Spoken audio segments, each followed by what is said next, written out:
I'd like to call this special meeting of the Seaside School Board to order.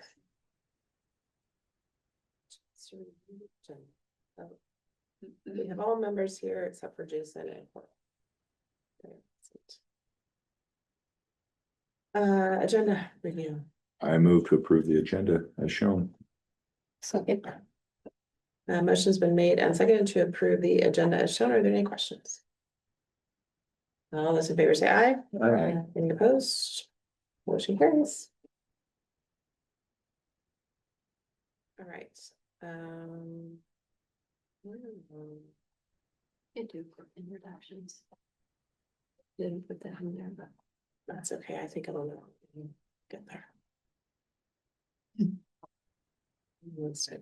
can just do this if you want. Okay, so we are here to do some goal setting.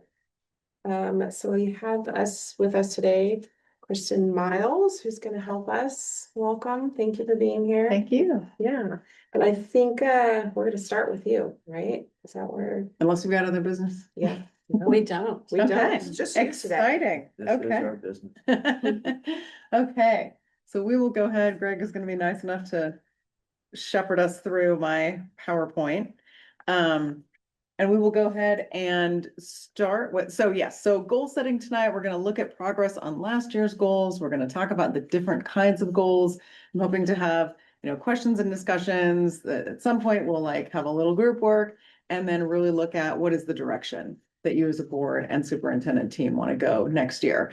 What we can do is talk about maybe the direction of superintendent goals, but I like superintendents to bring their own goals to the board first and have first shot at that. So we'll just talk about maybe what that process will look like. Okay, so let's start with introductions.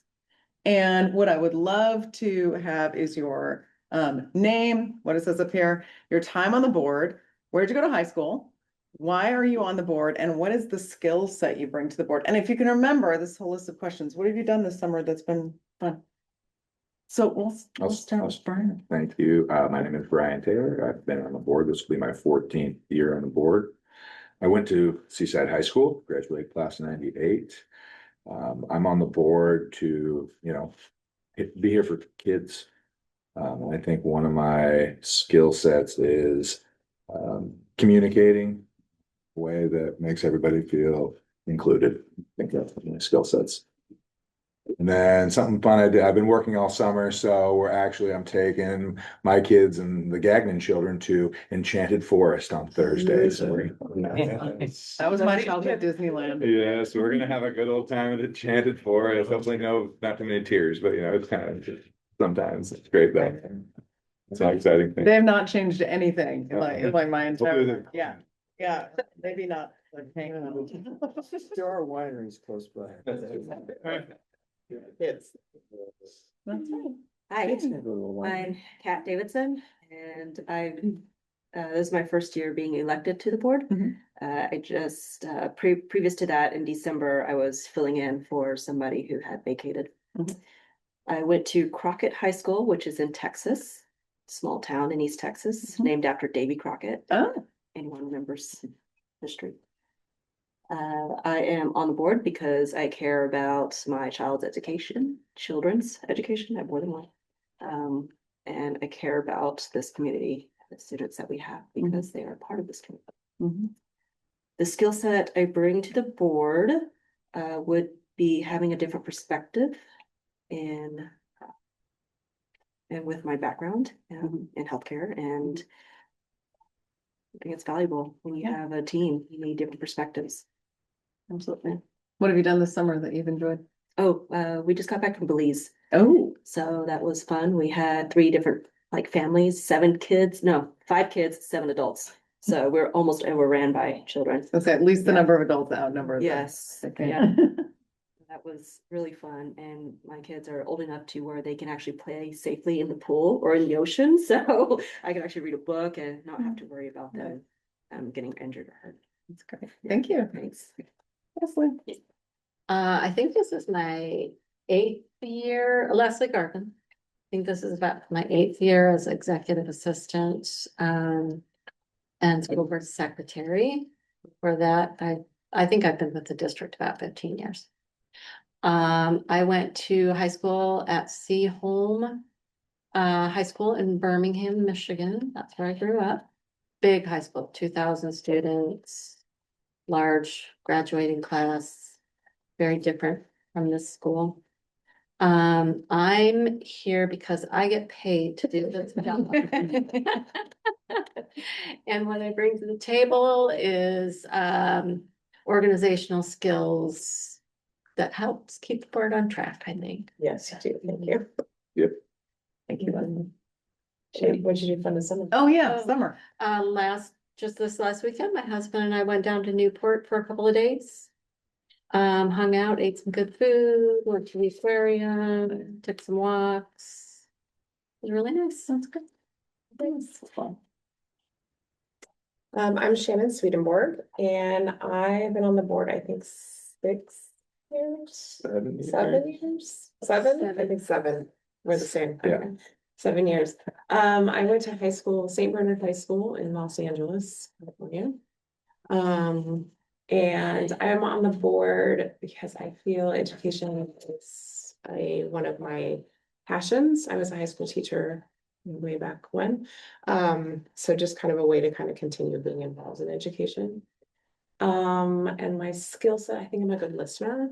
I think I can listen to kind of both sides of issues or, things and, help come to a consensus.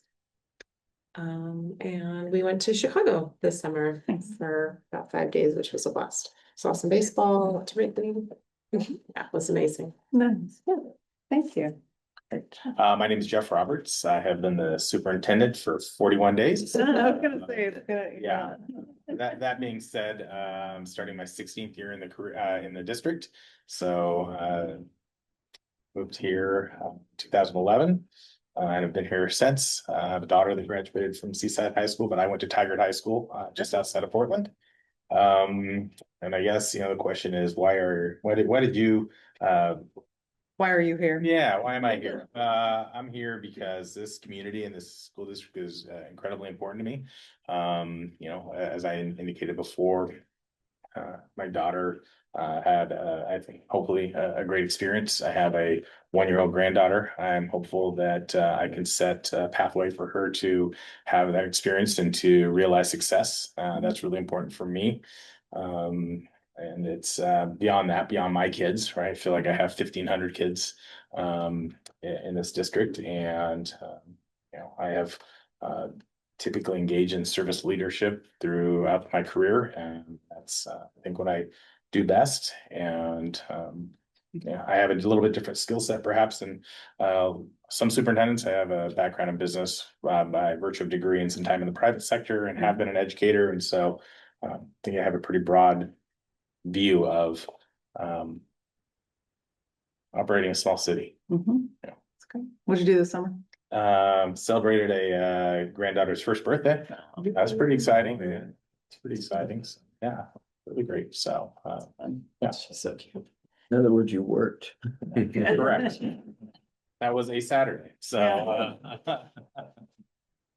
a little different summer than I've been used to, but Yeah. it's good. It's good. It's good. They said, when did you start? I said, well, when did you start back? I said, I never left. Yeah. I never left.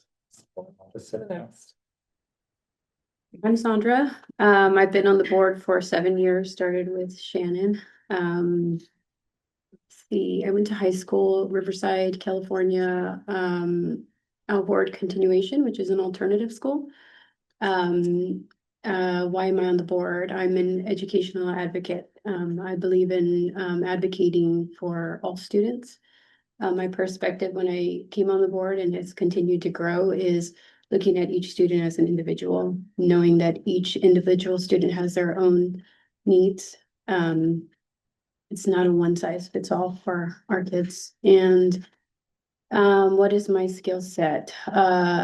Being socially awkward, was always that way in school. And so I got to college. So I think always felt a little bit like an outsider. So I can understand students who don't always fit in and need that extra support. So, oh, and what I do fun this summer. Yeah. My son graduated from U of O. My grandson turned 8.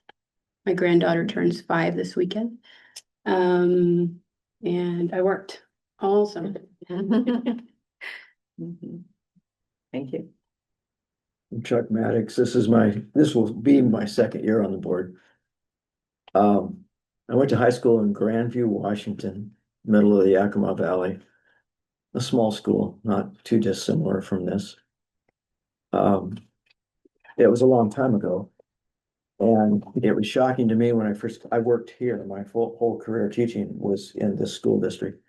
And when I first got here, I was shocked because every face in the hallway was a white face. And that's not the kind of school I went to. And I kept looking for where are the other students? And I'm happy to say that it's not that way anymore. But that was a shock to me. Anyway, why am I on the board? I've been a lifelong supporter of public education. And the skill set I bring is, I think I have a good view of what the teachers see in the classroom since I was there for so long. I happened to retire when Jeff started, so we kind of passed that way. So, What'd you do this summer? oh, so I watched my son's son, my grandson, play for the state championship in 10-year-old baseball.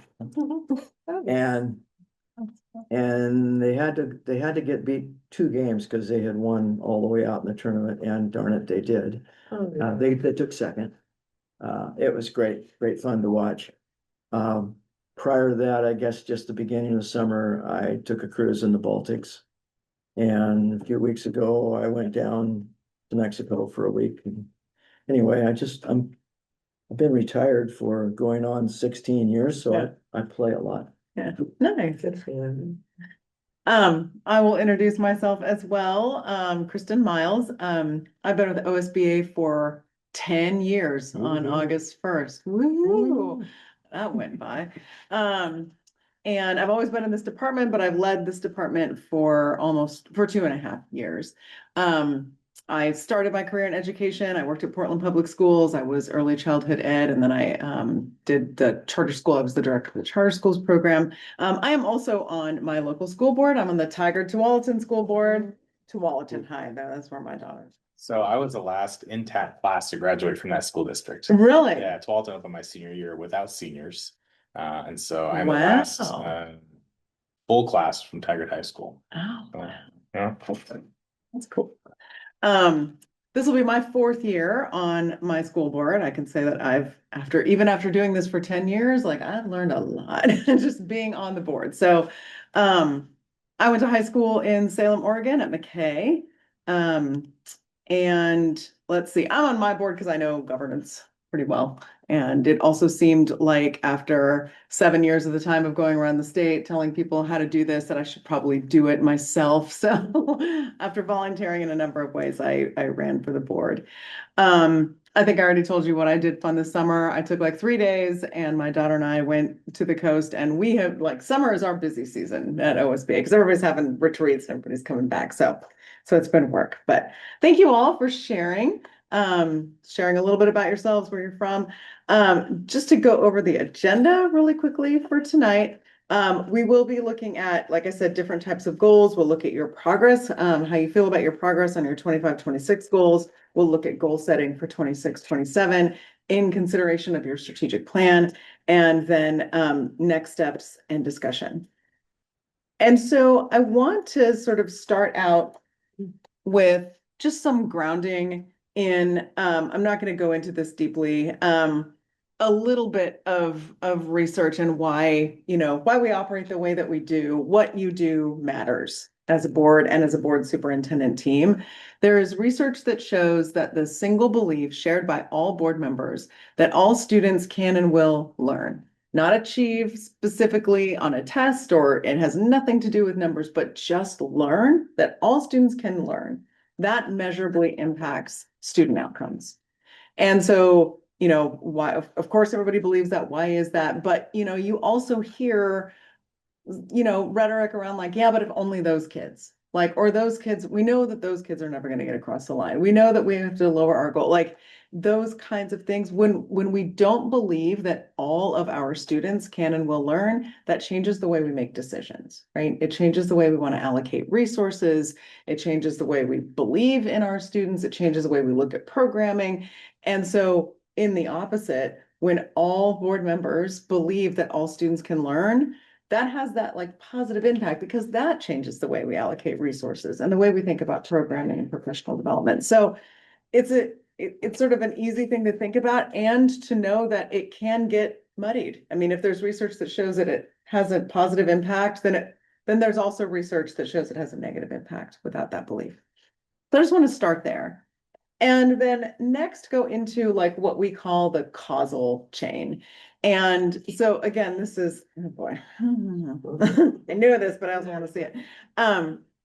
That we know from research that you impact students, that school boards really do have an impact on students. There was a belief a long time ago, before about the year 2000, when research started to really come out, that boards just kind of sat on top of the system. You didn't know much, you didn't do much, it just kind of rubber stamped everything. And there was even a movement to, get rid of boards, and because there was no indication, or at least prevalent knowledge that you did impact students. And then there was some studies and some research that said, no, how boards operate, their beliefs, their characteristics, their behaviors, all of that does impact kids for better or for worse.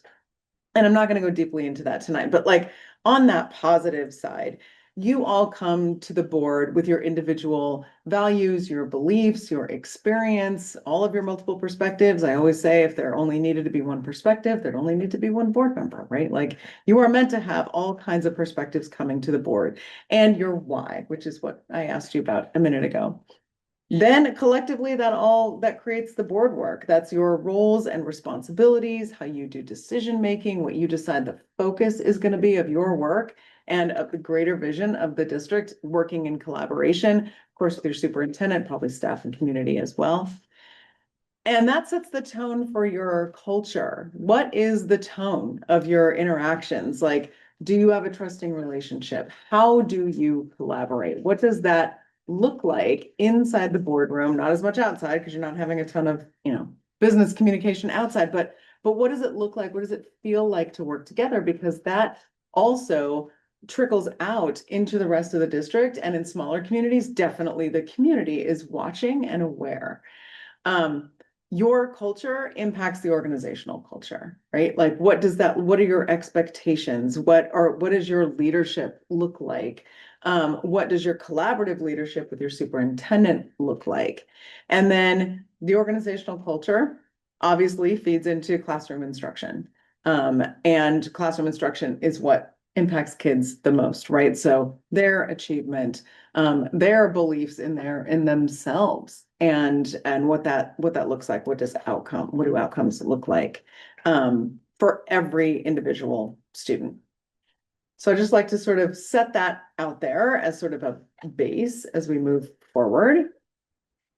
And then we'll kind of move into the different types of goals. So I hear a lot of, district goals, board goals, and those get used interchangeably.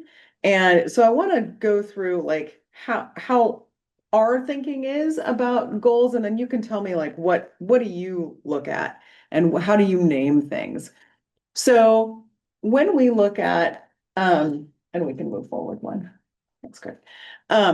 When we look at what are the district's goals, right? This is about big district priorities, right? They are obviously SMART goals. It's impossible to measure anything without saying you can measure it.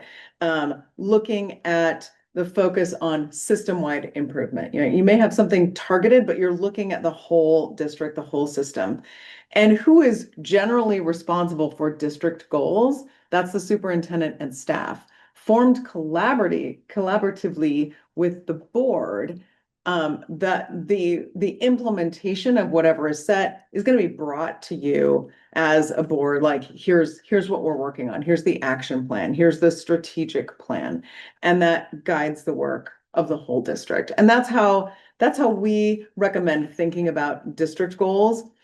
Superintendent goals, then, those are more clear, obviously, like that is how does your superintendent plug into the overall strategic plan, the overall goals of the district, like what does that look like? And, you know, when we talk about the strategic plan and how that's supposed to incorporate every participant, I always like to think of it as like that's the wall socket and everybody gets to plug into the strategic plan. So your superintendent's goals, created collaboratively. We'll talk about that process at the end.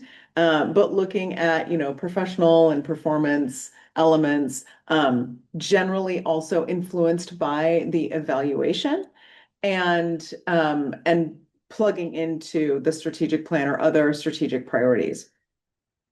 And then the board goals, and this is where I hear a lot of like interchangeable between district goals and board goals.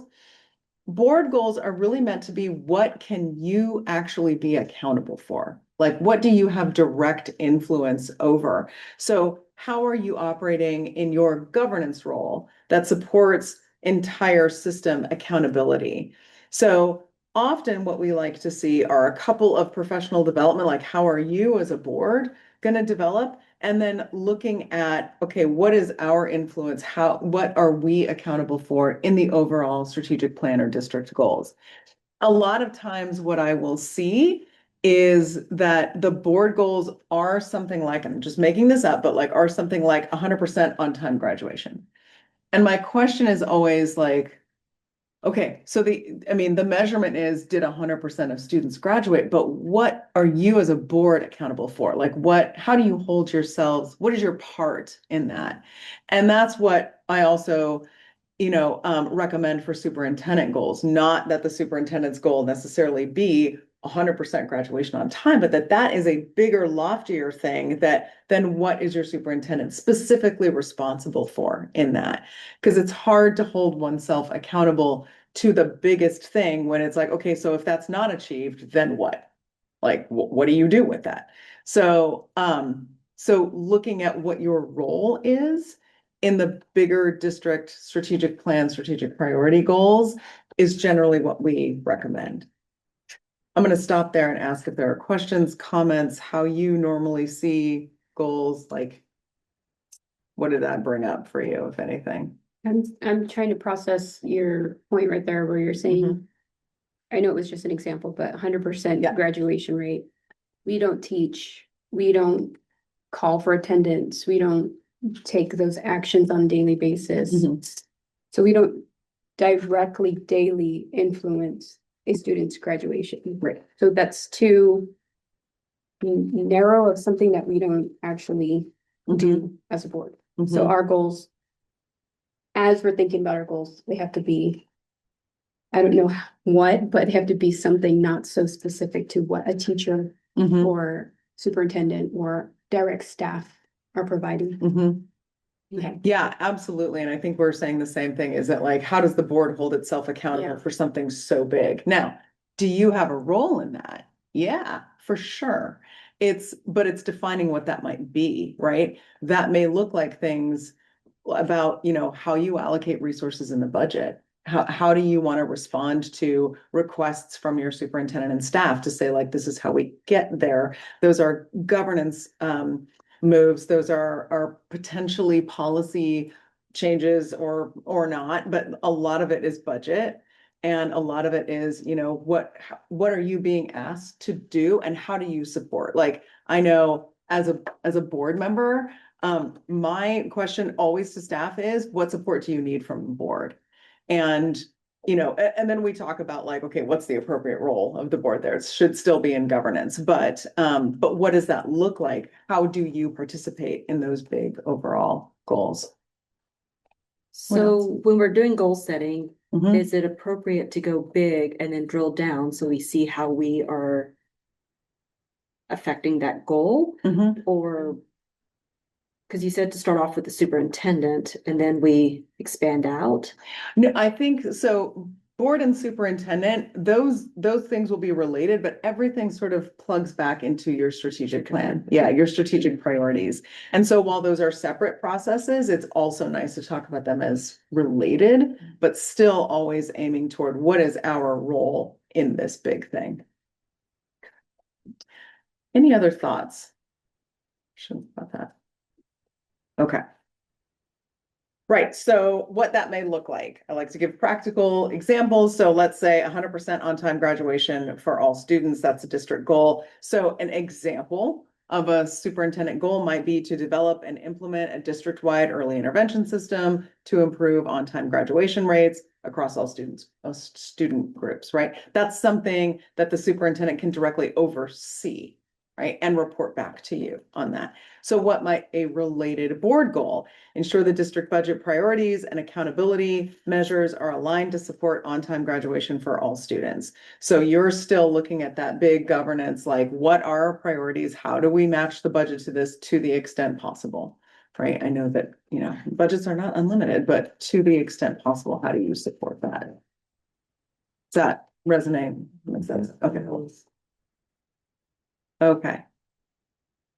So I want to look at your 2025-26 goals. So you had adopted last year, continued development of a comprehensive campus plan and identify goals for future projects, including ways to brand our district within the community. Continue seeking out board development opportunities, including participation. Oops. Oh, no, wait, you're not seeing that. I'm flipping through my, I'm like, oh no, I skipped a bunch of slides. Portrait of a graduate. Identify opportunities for the board to increase community outreach and engagement with at least one significant community event on campus this year. Did you complete your portrait of a graduate? Okay. Oh, I'm going to get to that in a minute. That's a super fun thing to do. Okay. So we'll get to that. So goal number 1, I'm going to ask this question for each of these. We're going to spend a little bit of time reviewing because in looking back, we can look at like, how do you want to move forward? Is there work to finish? Are you done with something?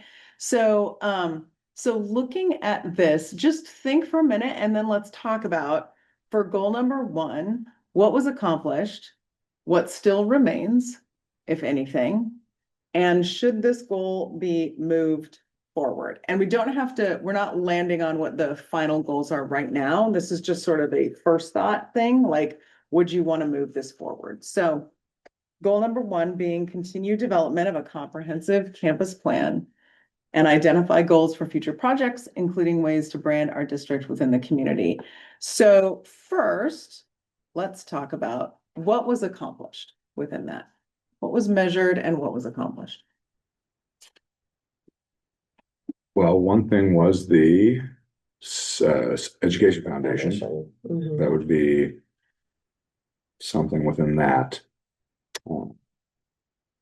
So like a typical district foundation where they're raising Yeah, money. so for- Seaside Education and they- Foundation okay. was formed. It's Yeah. been, they just celebrated their 1 year.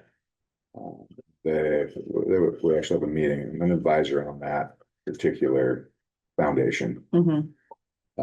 So they're working on raising money, getting the word out, doing all the things that the foundation does, right? Without us having to really Mhm. go to more meetings, you know, I go to. With a meetings. future project being Performing Arts Center. Yeah, yeah. It's their first goal. Yeah, and so they've laid some groundwork there and done some things to, you know, start, you know, very preliminary design work and, where they want it to go. I mean, nothing's been decided. It's all, and I haven't been to a meeting this summer yet, so. Mhm. I'll be- How does that, and I'm not saying that it doesn't make sense to me, but like, how does that, the development of a foundation contribute to this goal? Is it about future projects? Is it about branding? Is it about all of those things? Like, I think it's I about, think it's just the future projects. I Mhm. think the Performing Arts Center has kind of been a big focus for community members, a lot of us. And so I think that really probably was the driver for this. goal. okay. I Mhm. think branding as well, because we Yeah. want to show that we support all students Mhm. and we don't have a performing arts center Less than that, we don't really have a good place for them to perform, period. So I think that branding for the community is that we do support all of our students. Mhm, mhm. But I think that was definitely the driving factor for that. Yeah, okay. Yeah, there's a disconnect because the place for it doesn't exist, Mhm. but the efforts and the arts and the drama it does. Yeah, So. so what do they do now? They're doing it in spite of a lack of a Yeah. place. Yeah, so where do The they? cafeteria. In the cafeteria, okay. So, I don't They mean to do take us pretty down a good rabbit with hole, what, but you know, what they have. yeah, Yeah. do, is that Performing Arts Center gonna be attached to this building or inside it, or is this a separate building, or what are you looking at? It hasn't been determined yet. Oh, okay. There's 3 different layouts that we can Mhm. gravitate towards. Okay, And that's been developed with the different types of plans that we can go for. uh-huh, We just haven't decided on. okay, one. It will be on campus. uh-huh. We just don't. What an exciting project. Right. Anything else that was accomplished that you would put underneath this goal? I mean, that's big enough, right? Okay. Brian, were you gonna add? No, I was just trying to think of what kind of branding was done, and I mean, I can't, any rebranding or. Mhm. I don't know if this is things that have been branding, Done. but I think there was some work with attendance matters in the community. You working with the community to kind of promote, you know, attendance being important, especially with businesses who hire our students. Mhm. I don't know how far that got, but I know that we talked about, you know, moving towards that with our community, working with the community to build on that. Mhm. You know, and I think I don't, was it this last year, or the year before, there were signs out like you Mhm. matter. Mhm. Schools would be like, you know, I don't know if it's, they didn't say school's important, but it was catchier than that. Right, You know, I think trying to get kids, if they see it, to be like, yeah, you do matter, come up to school. Yeah. Like, yeah. we want you Mhm. there. Mhm. Anything else? What on this goal still remains, if anything?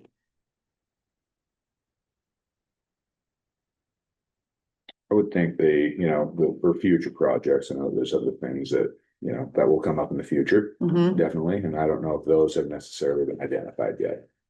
Well, and this, So, I'm not and this, sure. we're a long ways away from this being, accomplished. Yeah, no, totally, but I know that there's other things that's like, hey, we're gonna need X in the Mhm. next 10 years. So, I mean, I don't know if any of that has been identified yet. I was gonna say, can I interject? I mean, Please. so, one of the things that I think about when I see this goal, Mhm. is we are blessed to be in relatively new buildings, right? And Yeah. then we're not having to worry necessarily about deferred maintenance at this standpoint. Yeah. But I think one of the places that you can get into significant trouble if you just rely on, we've got new buildings and you don't put together a comprehensive capital improvement plan over Mhm. the course of time. So when I think about the idea of continuing development of a campus plan, that is having a comprehensive Mhm. capital improvement plan Mhm. that is long-term and looks at,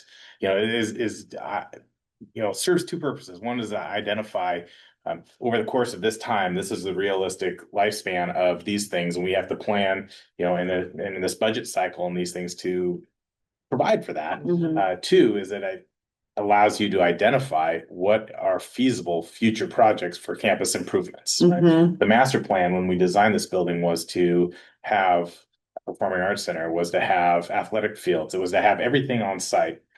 What we were faced with was escalating construction costs and Yeah. less than, again, we were blessed in our community. The first time we went out, they said no. Yeah. And then we passed this, but I think to me, that's what a big component of a comprehensive plan has to Mhm. involve a detailed, of which the building of a performing arts center is a critical aspect to it. Mhm. Yeah.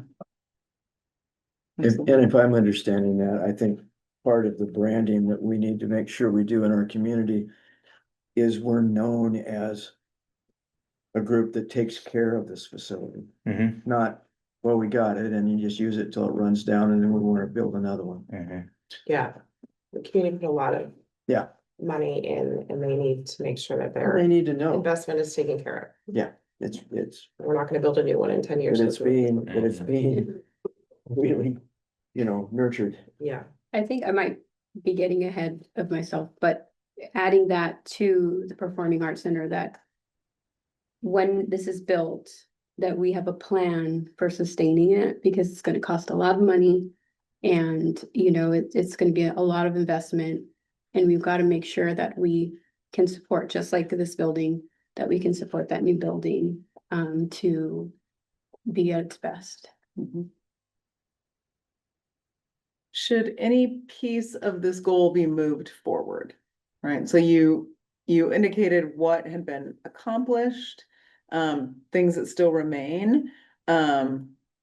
I'm hearing Jeff say also that like there are things that are probably just cyclical and ongoing with this, right? This isn't a check the box, okay, we got it, we're done. So if there's something that you would move forward with this goal, like, does that become more crystallized? What would that be if you wanted to move any part of this goal forward? Yeah, to me, this goal sounds vague. to Okay, me.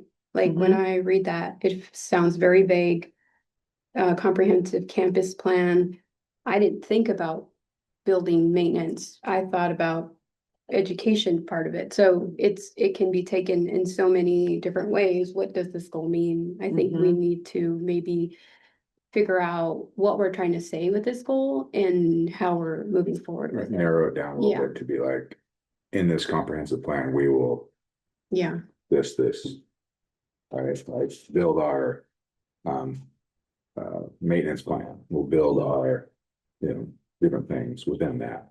But even if we don't outline this as a plan, doesn't mean it doesn't still still work. happen. Yeah. Still happen, right? Yeah. Like, Right. I Yeah. would assume that you would, work on a sustainability plan of some Right. sort. Yeah, right, but It I think I think like what you were saying earlier, like for us, it's like a budget thing, right? We have to make sure, like our goal, and make sure that there's budget for this plan, which, Yeah. right? Well, yeah, I mean, think- if you look at,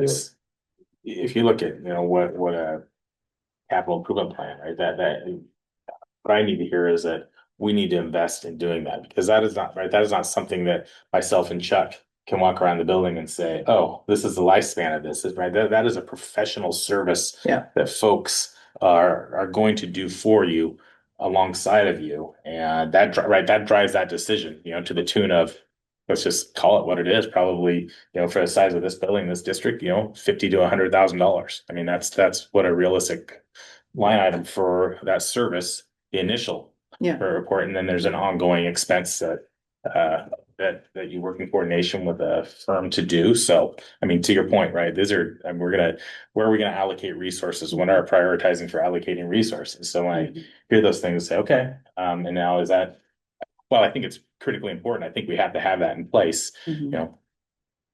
What goes away, right? What gets, Yeah. Mhm. Right. Do we currently do a reserve study on the building? I don't believe so. Okay, So this is year 5 of completion. Yeah. so like at my building, we do a reserve study every year, and then we analyze what's cost gonna be, we prepare for it. Makes a lot of sense. And beyond budget, and you're all saying this in your own ways, right? There is the budget component, that's a black and white aspect that's really easy to think about. And then there's also the perception of priorities too. I mean, a million things are gonna get done this, in every year. And there's only so many big picture things that you will have the opportunity to discuss and let the community know that you're discussing. And so like, if this thing is one of those, hey, we also like, what can we do? There's budget, and there's also whatever community engagement needs to be done, but then also how do you talk about it? Like how are you indicating that these are priorities? And so when you talk about, we need to communicate to our community that like, we do have long-standing plans. We're not just like taking bond money and being like, check, we're done. Like, no, we care about the ongoing, updates, maintenance, care of our buildings because of students, right? Because this is where they are. Those kinds of things too, like that's a softer, squishier, but really important component of board discussion as well. Okay. So I'm hearing for like, if the goal needs to be moved forward in some way, but that it needs maybe some specificity, what is this really trying to say? Maybe some narrowed focus, anything else on any of those questions that you would want to add before we look at the second one? I am unclear, and the word brand in this Mhm. is really ambiguous to me. And I guess I am trying to understand what the intent of utilizing that language was in this goal, so it can help inform Mhm. kind of how I think about when I think of branding. I think of right from a marketing standpoint, and that is, associating the Block S, associating the right. Puffin, those that's branding to me. So I'm having difficulty understanding the context of that word in this goal.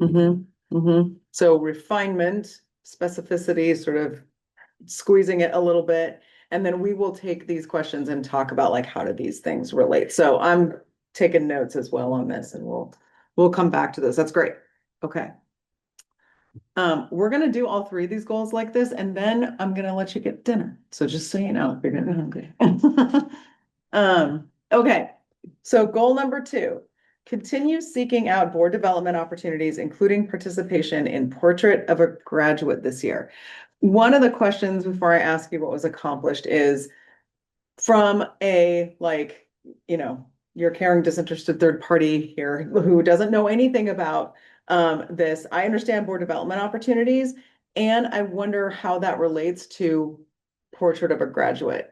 Is that board development, or was that like, so I'm just curious as you go through here and talk about what was accomplished, if you don't mind sort of circling that question. Okay, so what was accomplished? Nothing. I have to ask. Here's one thing we're doing, right? Yeah. Yes, Some board but development. we didn't even start Portrait of Graduate. What is it though? It's, well, Kristen can probably explain it better, Portrait of Graduate. We didn't even start it, to be honest with you. I I think think we we need to review our talked about goals. it, and we talked about like, it sounds really great and cool. Mhm. It's kind of like, what does every graduate, not every graduate, what does a graduate look like? What are the skills they have? What are the social emotional things they have? Like, what does a graduate from Seaside High School look like? So what derailed it? I think we had a superintendent change. Yeah, I think we spent a lot more time, We were too busy with that. that's how I feel. Big That's how I process. feel about it, Review goals. I think that we kind of need, like. yeah, I think things come up, like, oh, well, now we have to have a meeting for this or that, and we didn't, as a board, make it a priority. Man, we had a lot of meetings. Yeah, but none of them were about our goals that we set Right. or things like that. So I mean, that's, here's an opportunity to look in the mirror a little bit and be like, okay. Yeah. But I mean, we had, stuff come up, stuff we had to take care of, like really important things, right? That we had to get done, that, our goals got set to the side for a little bit. Yeah, and superintendent search is a big job. It's a huge job. Yeah. It takes a long time. You want to do it Yeah. really well. And yeah, I've been through one of those Yeah, we're a myself. little bit behind the gun too, because it was in February, I think it was announced, and so, some people are just hiring a superintendent now, I saw. Yeah, So- and a lot of folks, I mean, it's great that you got, like that you have a permanent superintendent, because like a lot of folks, like in the middle of the year, will just be like, okay, we're gonna do interim next year, and then we're gonna, go all out. So you did a lot of really careful work in a pretty short period of time. Okay, so not much accomplished on this one. I don't want you to kick yourselves too much for like, I mean, it's great to be like, yeah, we did not make this a priority, but you're looking at things now, right? Mhm. Like that's the important thing, is you're looking at things now. And what I would also love to leave you with is talking about a monitoring plan for your own goals, and like however they turn out, like we'll talk about how you want to embed those into what you monitor throughout the year. There are certain things, every year that what time it's gonna happen, when budget season is, right? I mean, like, Mhm. if curriculum is gonna be adopted, that's probably on some sort of schedule as well. But and things come up, I know things come up, but like if you, when you're building your annual calendar, if it's like, hey, we know, and of course, working with your superintendent to say, what kind of information do we need at what points of the year is it available that we can build this into our calendar? So if like November, there's a particular thing available, you're gonna put that on the agenda early, right? If next is February, I mean, I'm just making this up, but like putting that out there and your intention for doing that early helps. This also raises a question for me, if we didn't do this, maybe this shouldn't be a goal. I mean, maybe we should replace this with something that we're going to do. I mean, that's just a thought, either figure out how to do it, or. Now, come up with a the better year goal. before was, this was one of our goals too, and we had like 3 different sessions. I know Kristen joined us at least twice, I think, in some of our board development stuff before last year. And then we had this goal and then, you know, things, I don't want to say went sideways, but changed directions. Yeah. Somehow. Sideways is not good, just change direction. So, but I think seeking board development is, you know, I think it's important.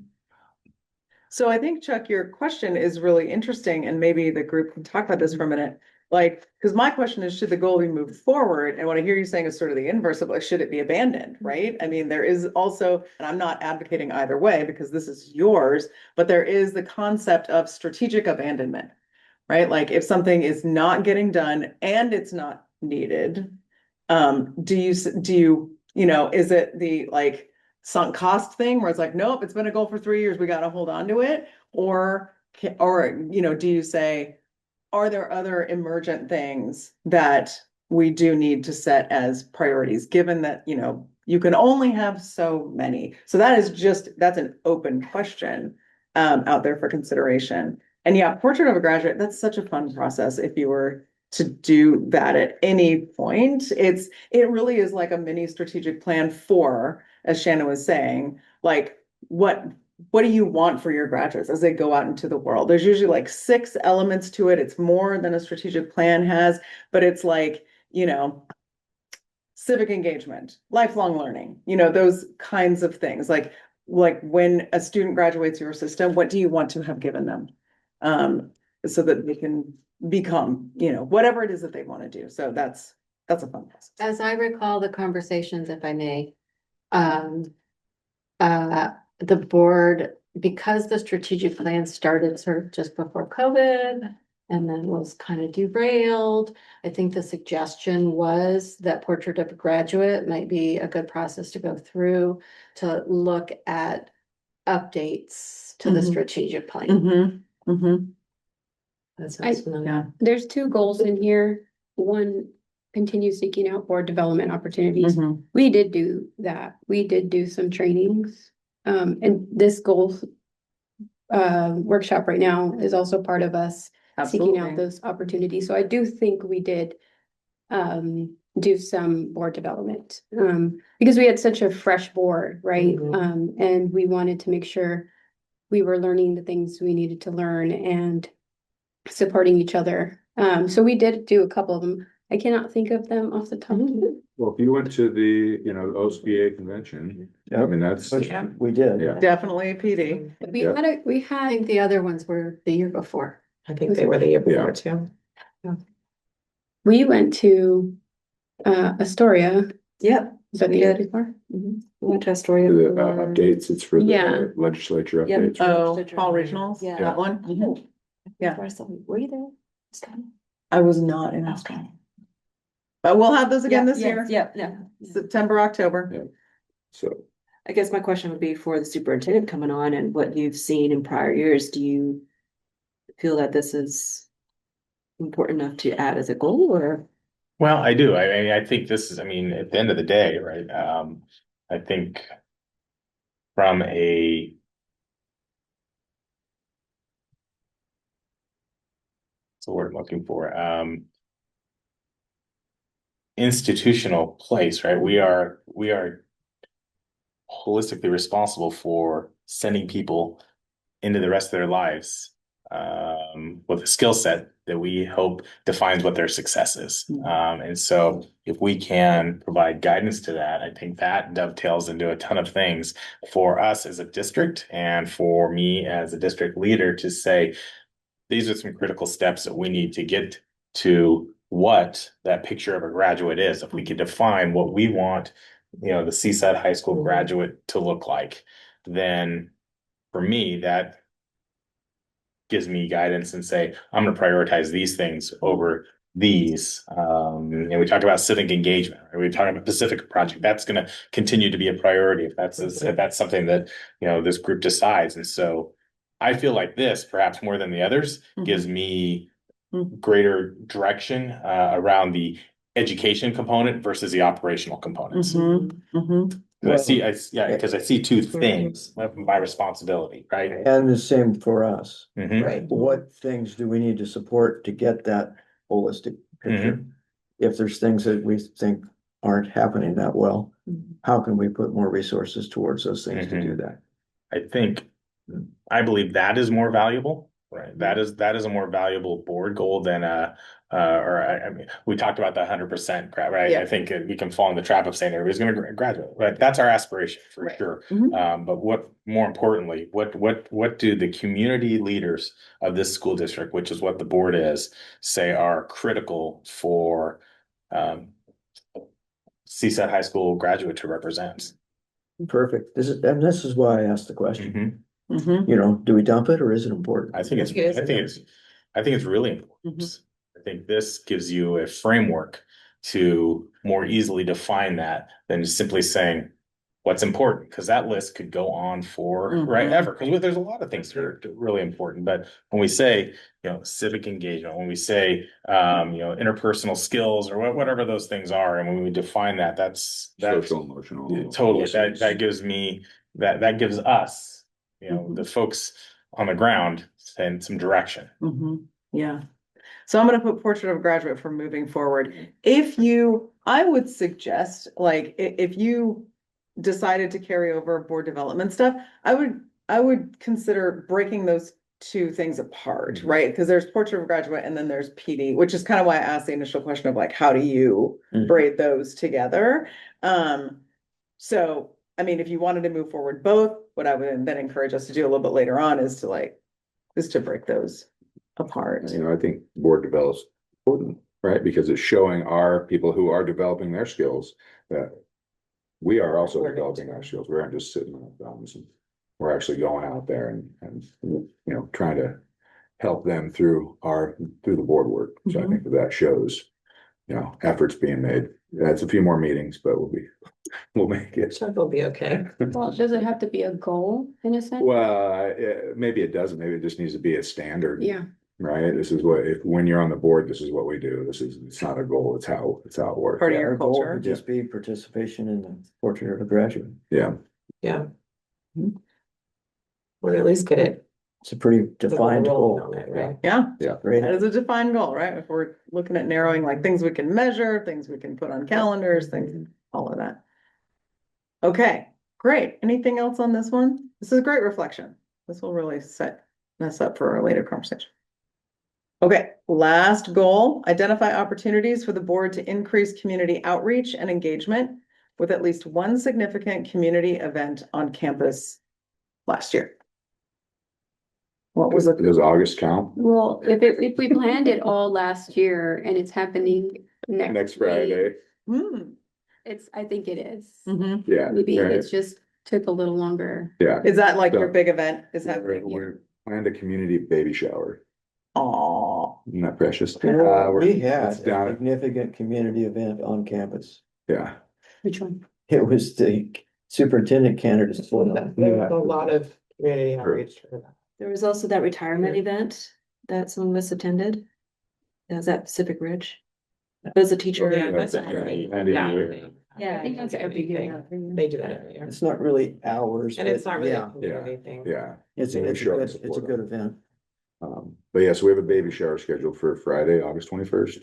We've been working on that since January, And I think, February. I mean, the planning part, but I think we've. Yeah, 'cause I learned about it at OSBA. Hmm. from Yoncalla School District. They Oh, did it, okay. and they did a community engagement event, so I'm like, this is perfect. Nice. This also brings our youngest Yeah, people into the school, show them it's a safe school.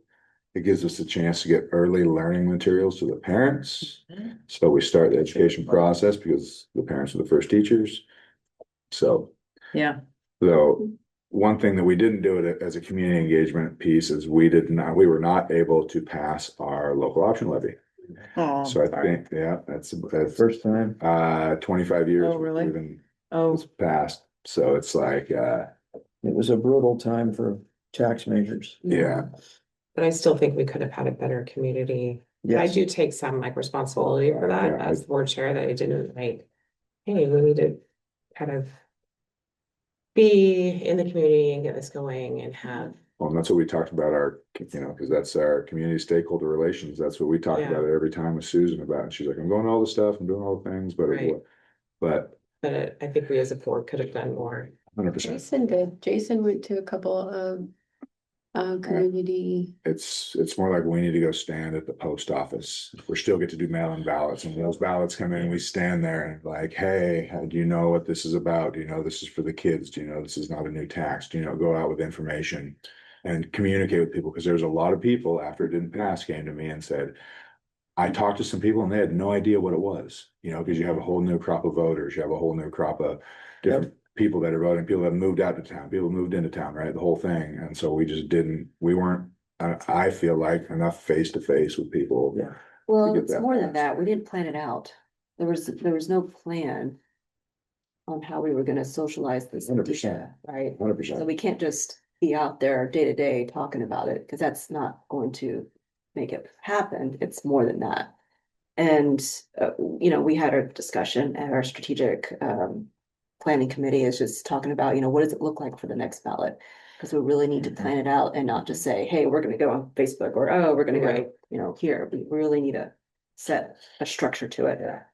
Yeah, I think it's right. Obviously, it's super important to understand. I think as elected officials, right, you have the ability to advocate for it. Yeah. Versus me, Right. who can inform folks, and we have a responsibility, right, as a school to provide that information. But that looks like a partnership of us going into organizations or going to community forums, and me being able to provide information, and you in turn being able to advocate for it. Mhm. Right, because my public law just ties my hands or staff members' hands, depending on the time and day and hour and the form in which that is. And so, yeah, I appreciate folks recognizing that, because that is, it is a critical step for us in the next fiscal year to do that well, and to provide the information that our community needs to make some decisions. super tricky with levies and bonds, Mhm. what the Mhm. district can say and what they can't, and like where you hold events and who's sponsoring those. And I mean, it's super, super tricky, Jeff. I appreciate you Mhm. bringing that up, because it is that partnership, and folks watch that, right? Mhm. Like, Oh, yeah. Yeah. Yes. Did the same for the board. no, you get to be Yeah, you can do advocates, what you you're want. elected officials. Yeah. So when I mentioned like at the chamber meeting that it failed, or it was in the process of failing because the votes are coming in, everybody was super disappointed, but they had just learned what it was, Mm. and they were like, oh my gosh, like it didn't pass. What is it? And then Yeah.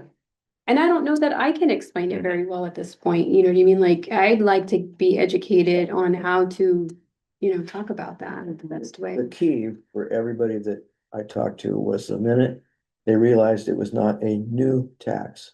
It was a continuation of a tax Yeah. that had existed for years. They were like, oh, fun. Yeah, Let's that's support it. huge. That's the biggest thing. But for now it's a all. new tax. Yeah. Now it's a new tax. Well, I mean, I guess to your point, so I see that as one of my responsibilities, is providing you guys information about what that looks like and what that is. And I mean, and correct me if I'm wrong. I mean, I think that's a big component of it. So you feel comfortable being able to articulate what this is and what this means for the district, and the impact of it passing or not passing. Again, information, and you, I guess, would have to make that determination for yourself as an elected official as to whether or not you would choose to advocate for that or not. You only got a feeling most of Yeah. us Oh, would. no, I was budget shortfalls. I'm not, Gotcha. yes. So would you want to move forward that piece? Like, are you looking to reintroduce the levy? Yes. Okay, Yeah. I so think if that's a we're, huge- if we're getting specific, like, would be, what you would want to take out of this would be move forward the levy Mhm. piece, okay? Does it say short-term goal? Is it? Yes, yeah, that can be done, and then you fill that in with Yeah, the that's number like- thing. Yeah. Yeah. I think still having a community event on campus each year, I think that's important because you want the community to come. We still have people who've lived here forever, still haven't been to the school.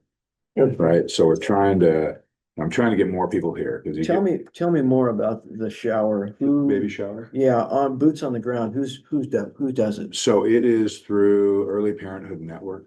And the lady's name is Kestrel Gates. So they've done it for 4 years in the county. Uh-huh. And so it started in Astoria. They did it at the rec center this last year. And then we've invited them to do it at the school. So we provide the We facility. provide the facility. Do they have We any provide the other- early learning stuff. They provide all. Fundraising. Yeah, we do fundraising. We've done some fundraising. There's some, like there's the prenatal part, there's the lactation consultant, there's the car seat stuff. There's a whole list of things that they're providing. It's all community partners. Okay, So we're providing the space, they're providing the community partners, we're providing early learning. and do we pieces. provide any early learning staff? to be Yes, on- yeah. On, Yep, so our On-site? principals will be there and a Okay. couple of our teachers will be there also. Alright.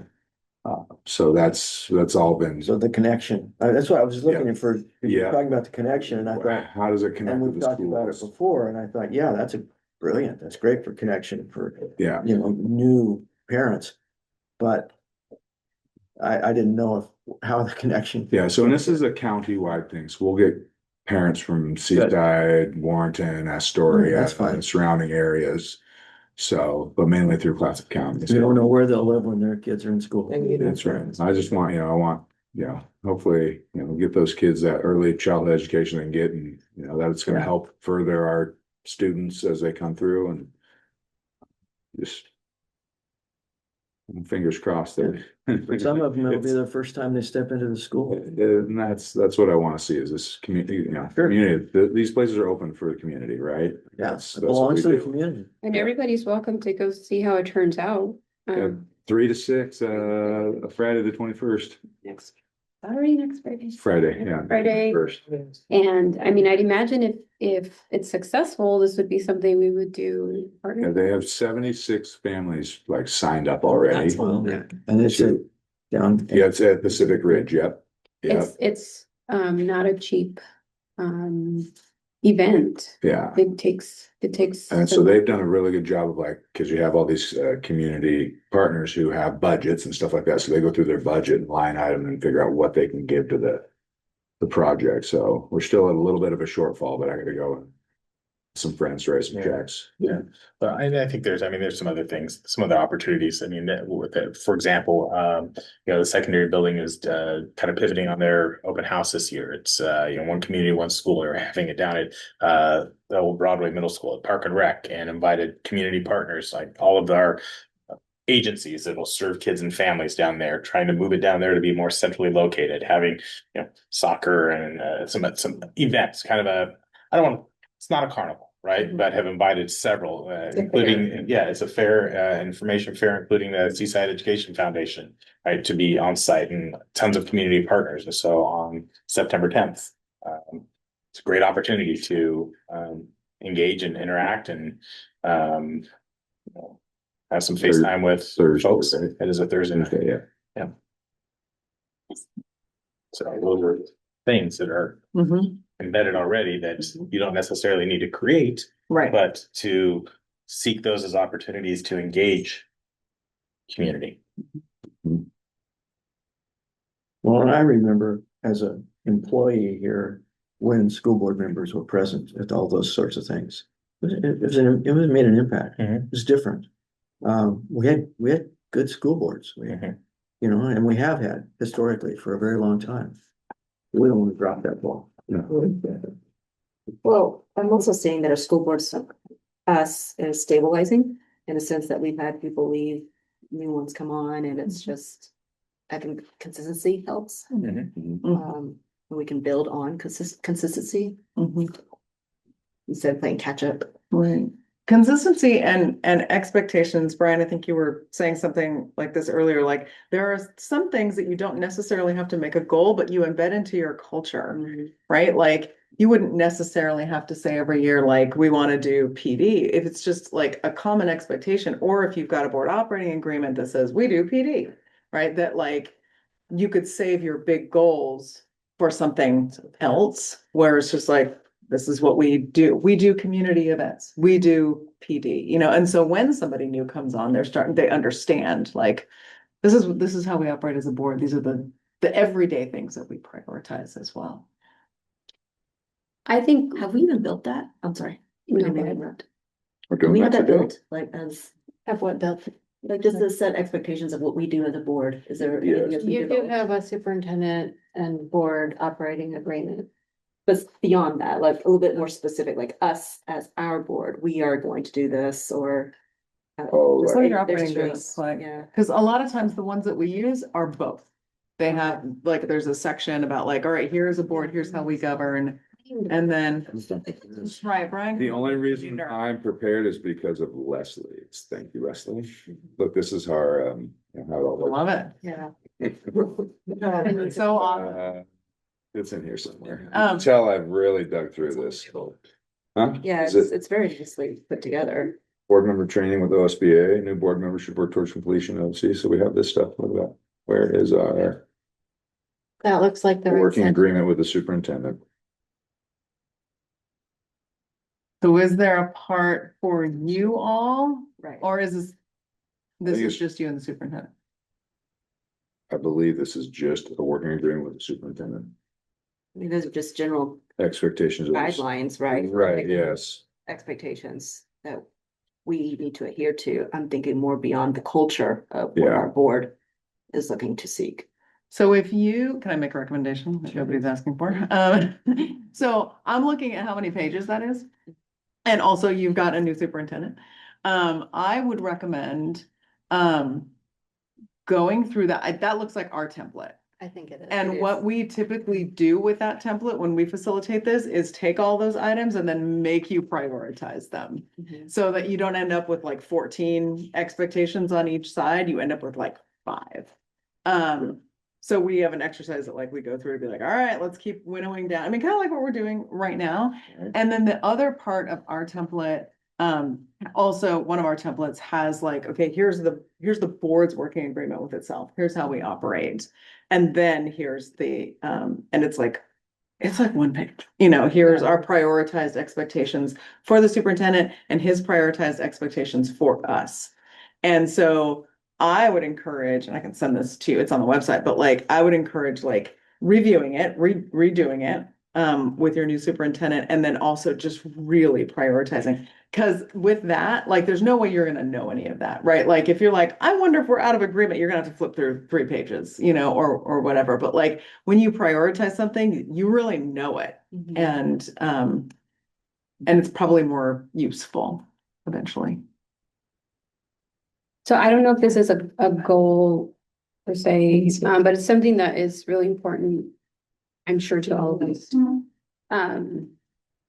We're here for students, like that's our bottom line. But without staff, there's no students, without students, there's no staff. And I think they're an interchangeable priority. And so I think that going into next year, I'd like to create the culture that our staff is important. Every single staff member in this district is important. And we need them and we appreciate them and we're here to support them. And I think that's going to be vital moving forward. And how we do that, I'm not sure, but that becomes an important part of our foundation. Our foundation is board. I'm writing this down, so I'm wondering if that's something that we would take on to help build with each other, right? The concept of that board and Yeah, drilling that The down board culture. with our own objective, right? yeah. Our own They're all SOP. on track with each other. Mhm, mhm. Okay, anything else on this one? Okay, why don't we take a quick break? Everybody can get some food.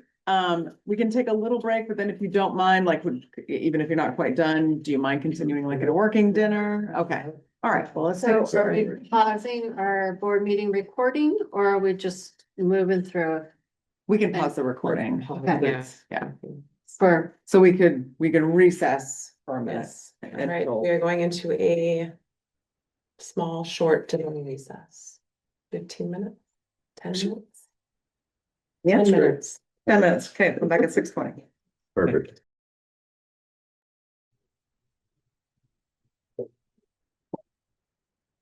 Okay, I'd like to call this meeting back to order. We're moving along. Okay.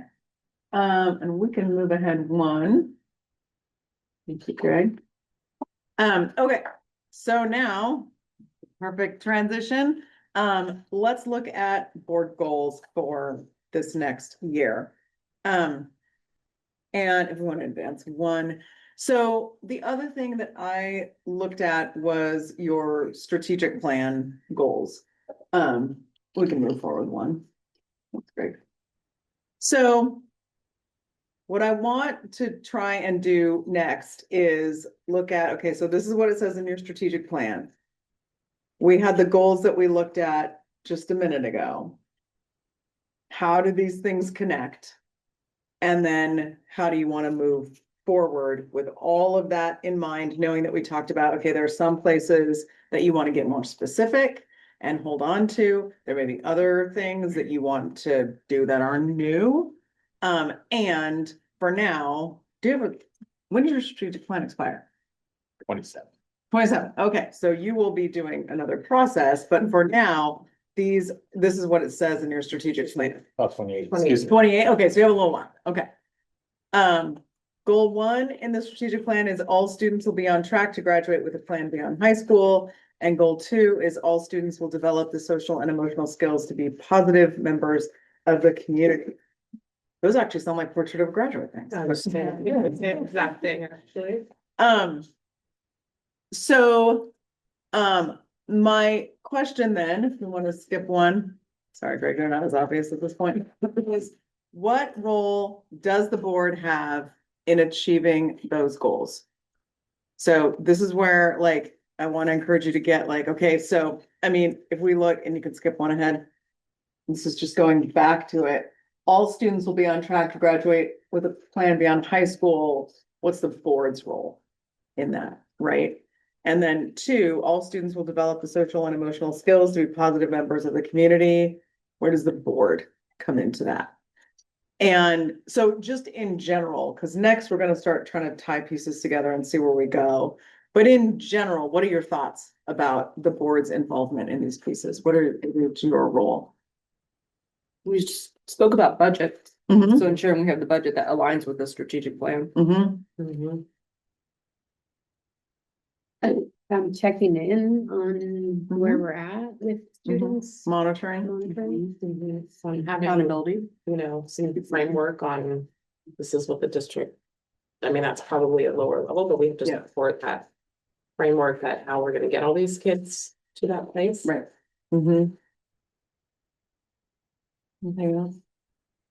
I think about ensuring that policy aligns with these, and there aren't barriers that would create inequities. Mm-hmm. Is something that I think about. Mm-hmm. Yeah, absolutely. And, you talked about monitoring and yes, so because like when I look at goal 2, all students will develop the social and emotional skills to be positive members of the community. Well, you are not in classrooms doing that, right?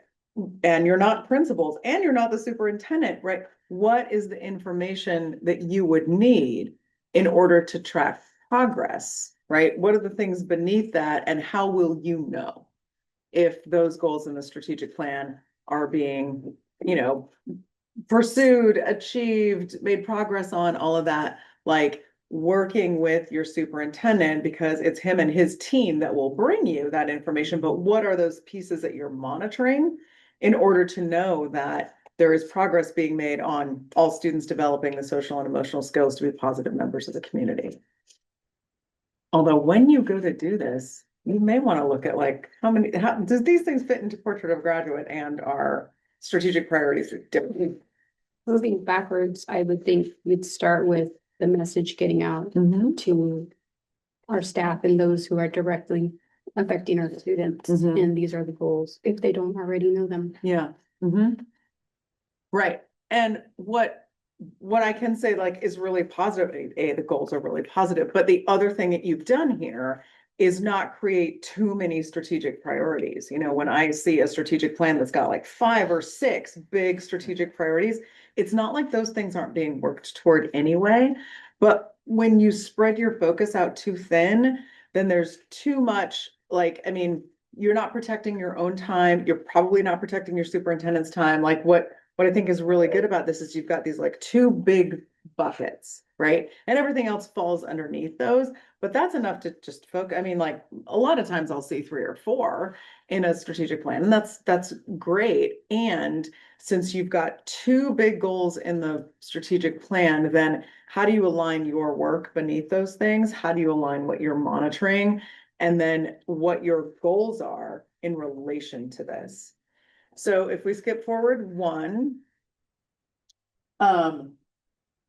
what I did was list at the top in purple, your strategic plan goals, and then your goals underneath that.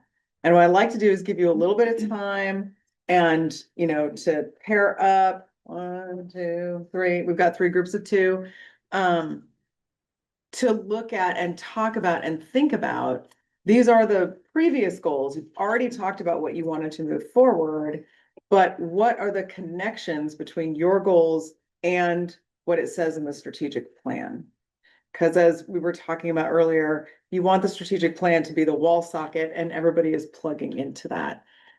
So if we could pair up and just take, I don't know, like depends on the spirit of the conversation. Take a few minutes to look at what the connections are between last year's goals and your strategic plan goals, knowing that for every one of these goals, there's something you wanted to preserve. So this will still be a relevant conversation. Questions about what I'm asking you to do? Leslie, if you want to jump in on a group, you are free to jump in on any group. Okay, Ready to go? go team. So how does our district align with our schools? Well,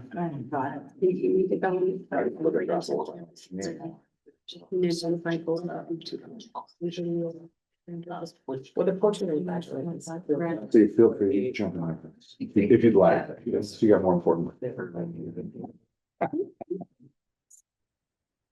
With their plan going on and being able to. You know, just say all kind of loose. Yeah. In terms of how. The only There's not a. would the probably more be indirect. graduate, if how's that it called, aligns, type connection. like our decisions or the process where the portrait of graduate looks like is Yeah. see, that's it. Right, that one. is good. Oh, that, okay. And you can look at the other. That'd be the same thing. Yeah, Because we're a long ways. I think it's part of the community engagement piece. You know, That development. shows, right, that's a positive. Forming arts. It shows It's gives them back. influence. By some students. Needs that aren't being had otherwise for social and functional development. Right, like us leading, as leaders, they're to be able to look up to say, what did that look like? Maybe aren't. And if we are increasing community engagement, that could line in. So if we're looking at resources, having the right resources to serve our students. The relevant to it. Paying attention to how we having That's the- the resources because something ends up happening. Kids want. So I think no matter what we need Something for to engagement result in how I think we're able to provide those resources for our students. I do think like something is making sure. Yeah.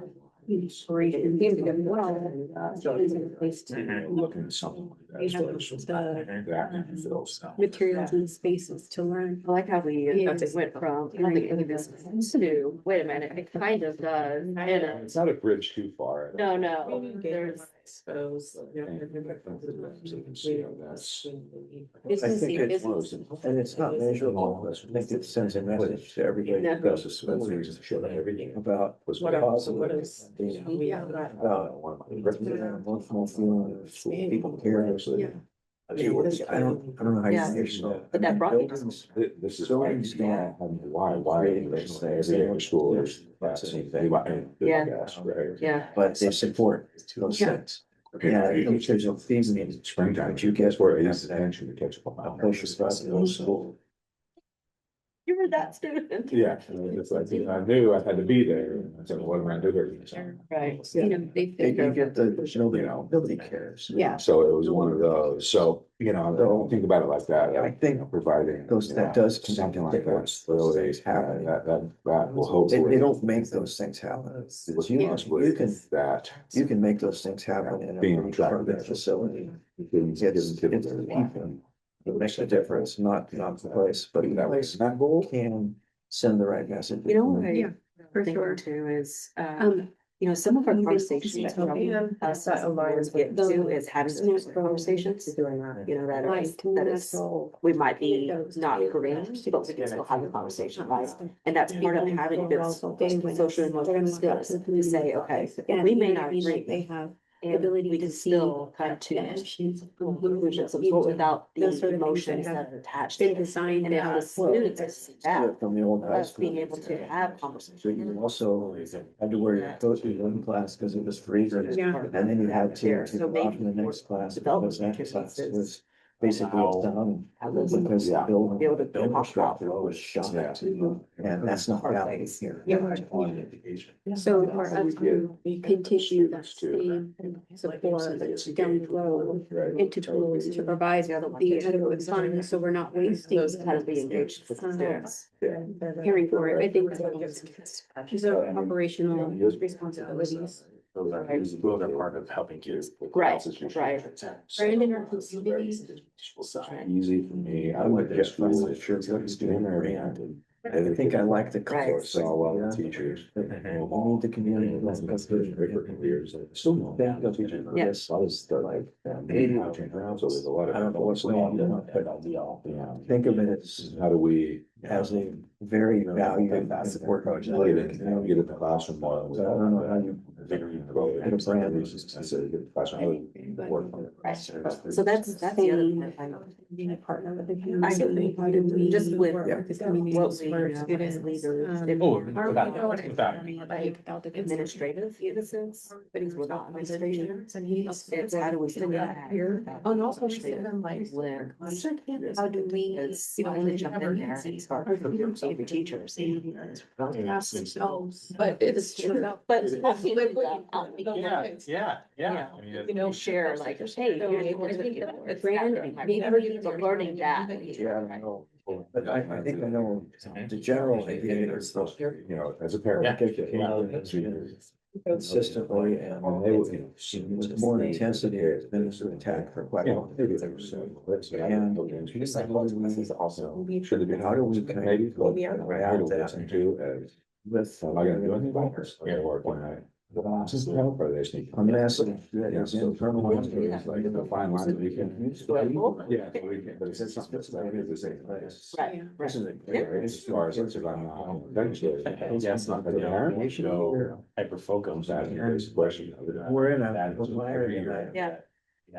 Some resources. some of them is board, some. negativity where it's much easier to. So that was, this is.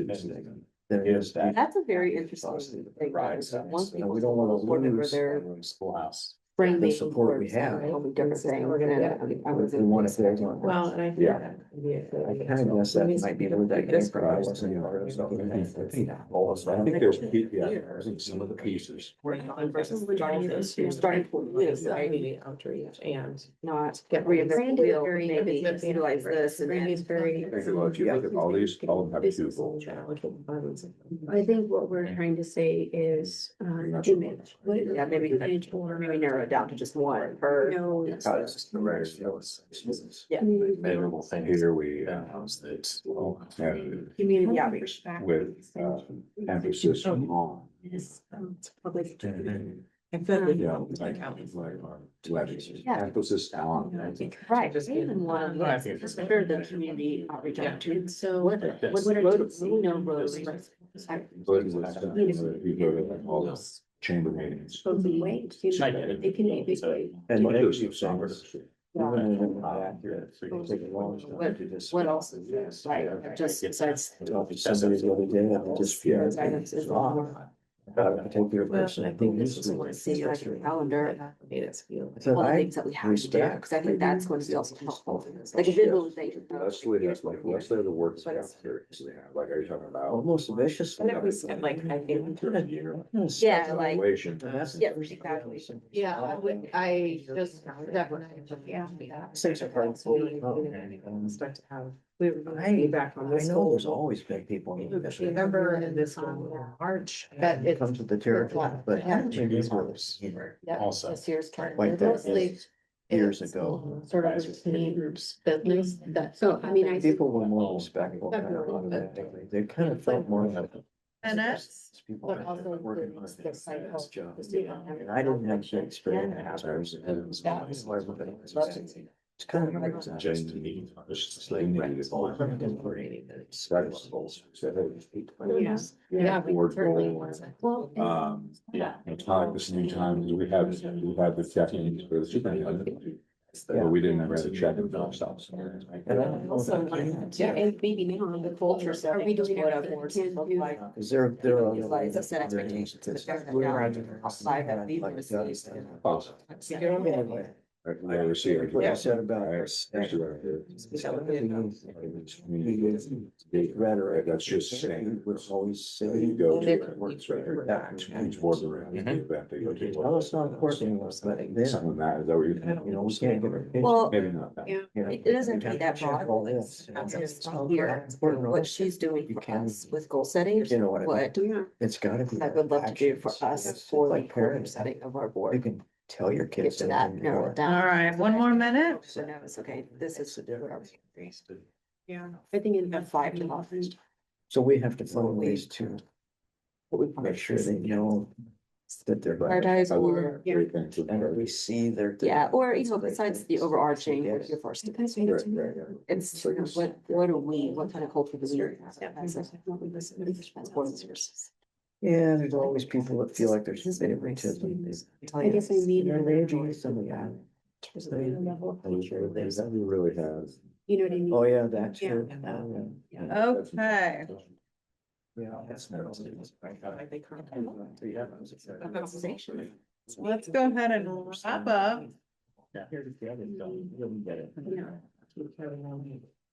Okay. Hand sanitizers? Yes. Is that one of our goals? Yeah. Yeah, that's easy. Give yourself some low hanging fruit. I know it's random, but I was just. We have like an office and such. We don't have like, on the walls and Yeah. such. Oh, I just like- can you imagine that? Well. Yeah. It's, sometimes it'd be all over. It was a simple question. What's the person? You need some? I mean, I was like, Yeah. is that what you're asking? I'm happy to get some. Did you need some No, now? no, I do not, thank you. Okay. No, I'm just. All right. Just strategic locations. I'm completely out of the loop. And I think I'm glad. Yeah. It's all recorded, you can watch it. Yeah. That's, I almost always do watch all these again, just to review. That's right. It's like, wow, check. I'm joking. Oh, For sure. Almost blamed you. Okay, I would love to hear about your conversations and what you found. Were there connections between your goals and the goals in the strategic plan? Like, what was the essence of each group's conversation? Anybody can start.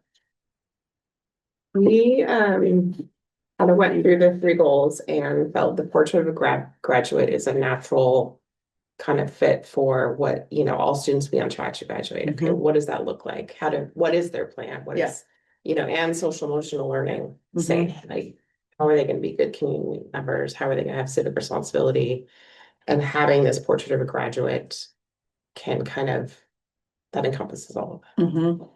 And then we talked about the capital improvement plan. Mhm. That in order to have students that graduate and have a plan, they need to have the facilities to do that. So we need to make sure that our classrooms are stocked, our kitchen, the CTE programs, they all, what the building physically feels like. Mhm. They need to want to come to school. And then they need to have the facilities and the, materials to be able to learn and get where they need to be. Mhm. And so we feel like that we can plug it in. Yeah, okay, great. We agreed with that. Okay. Same point. And if we're talking about being fiscally responsible and we're not preparing to keep up on the building, we're going to be wasting money that could have gone to the resources to teach our students by fixing something we didn't plan for. Mhm. And it's more expensive than we expected. Mhm. So I think that although, it may not at first look like it makes sense in the whole scheme of things, the operations are very important to make sure the finances are there and the students feel supported and cared for. We were talking about if the ceiling tiles are falling or brown or, it's leaking, how do the students, can they focus? Do they feel cared for in a building like that? Mhm. Great. When we started looking at these, we're like, do any of these fit? Right? That was the first glance. You're like, That's oh, where we all gosh. started. Yeah. We weren't even close. Kat and I kind of broke it down a little bit, right? Started out with, she found portrait of the graduate. It's like, Mhm. right, that's That's why. And then I talked about the why. Why do kids come to school? Well, if you have work on your comprehensive plan, of your campus and things like that, you bring those pieces in. Like CTE, like the Performing Arts Center, that gives the kids the why of why they want to show up. And that's where you get more kids on track, right? And we talk about this all the time. And then, what was our next one, Kat? The community engagement piece.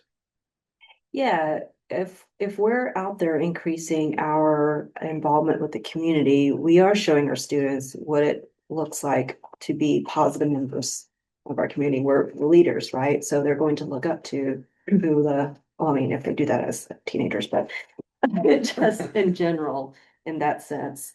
Or even, I was just thinking about our recent board meetings that we've had. We've had some really hard discussions where we weren't all aligned on the same Yeah. outcomes of what we're wanting to go. Yet we were able to still have those hard conversations. I think that is showing what it looks like to be socially, emotionally adept in skills of having hard conversations versus letting our emotions overrun the meeting, right? It didn't get there from what I saw. So that's part of the board development piece. Yeah. And I would draw kind of back to when we talk about identifying opportunities for outreach and such. We've also talked about how that might relate to a levy, right? These things don't happen without the appropriate financial support, right? None of those things can happen unless you have the ability to have a staff that can support the things that are important that we decide is going to be that portrait of a graduate. The term brand, we talked a little bit about branded, and I think it might be a wrong wording, who we are as a school, the essentiality of a school district to the community, the importance of that, bringing that awareness to the community. We may swap that word out Yeah. or, something different that makes more sense to a school and not a business. But part of that is a huge part of our community is our staff. And if our staff is unhappy, then they may be vocalizing that in the community, and therefore that's the feeling of the community of the school, you know, and so that being important, you know, our assets, our supporters, our people, you know, every person that walks in this building is important, but to Chuck's point, and you can talk about it, it's more than just saying it. Well, yeah, if you want your staff to feel truly valued and appreciated, it can't be lip service. You can't just keep telling them how important they all are. It's gotta be modeled, it's gotta be overt. They've gotta see it, they gotta know. I look at it the same way as a parent. You can say whatever you want to your kids. It's what you model that makes the difference. And that's what I think we need to work on with our staff. I think we do have probably a lower morale overall than I would like to see after we've gone through this last year with listening to some of our union reps. And I know that's only one voice. That's not everybody. But I hear from other people too. You know, the payroll stuff, you know, there's just a lot of things that they haven't felt real like they were a priority. So, and I don't think telling them they're important is enough. So maybe branding, not necessarily marketing, but what we stand for as a board and what we put as our priorities, making sure that's communicated well. And it's, the proof is in the pudding, meaning what actions are we taking Yeah. to show that trust. Yeah, so if it means, if branding our district means, how do we get people to have a really positive feeling about the school up here on the hill? Yeah, I'm okay with branding, if that's what we're talking about. right. But I don't think brand makes it I hard think for us to that word know. is.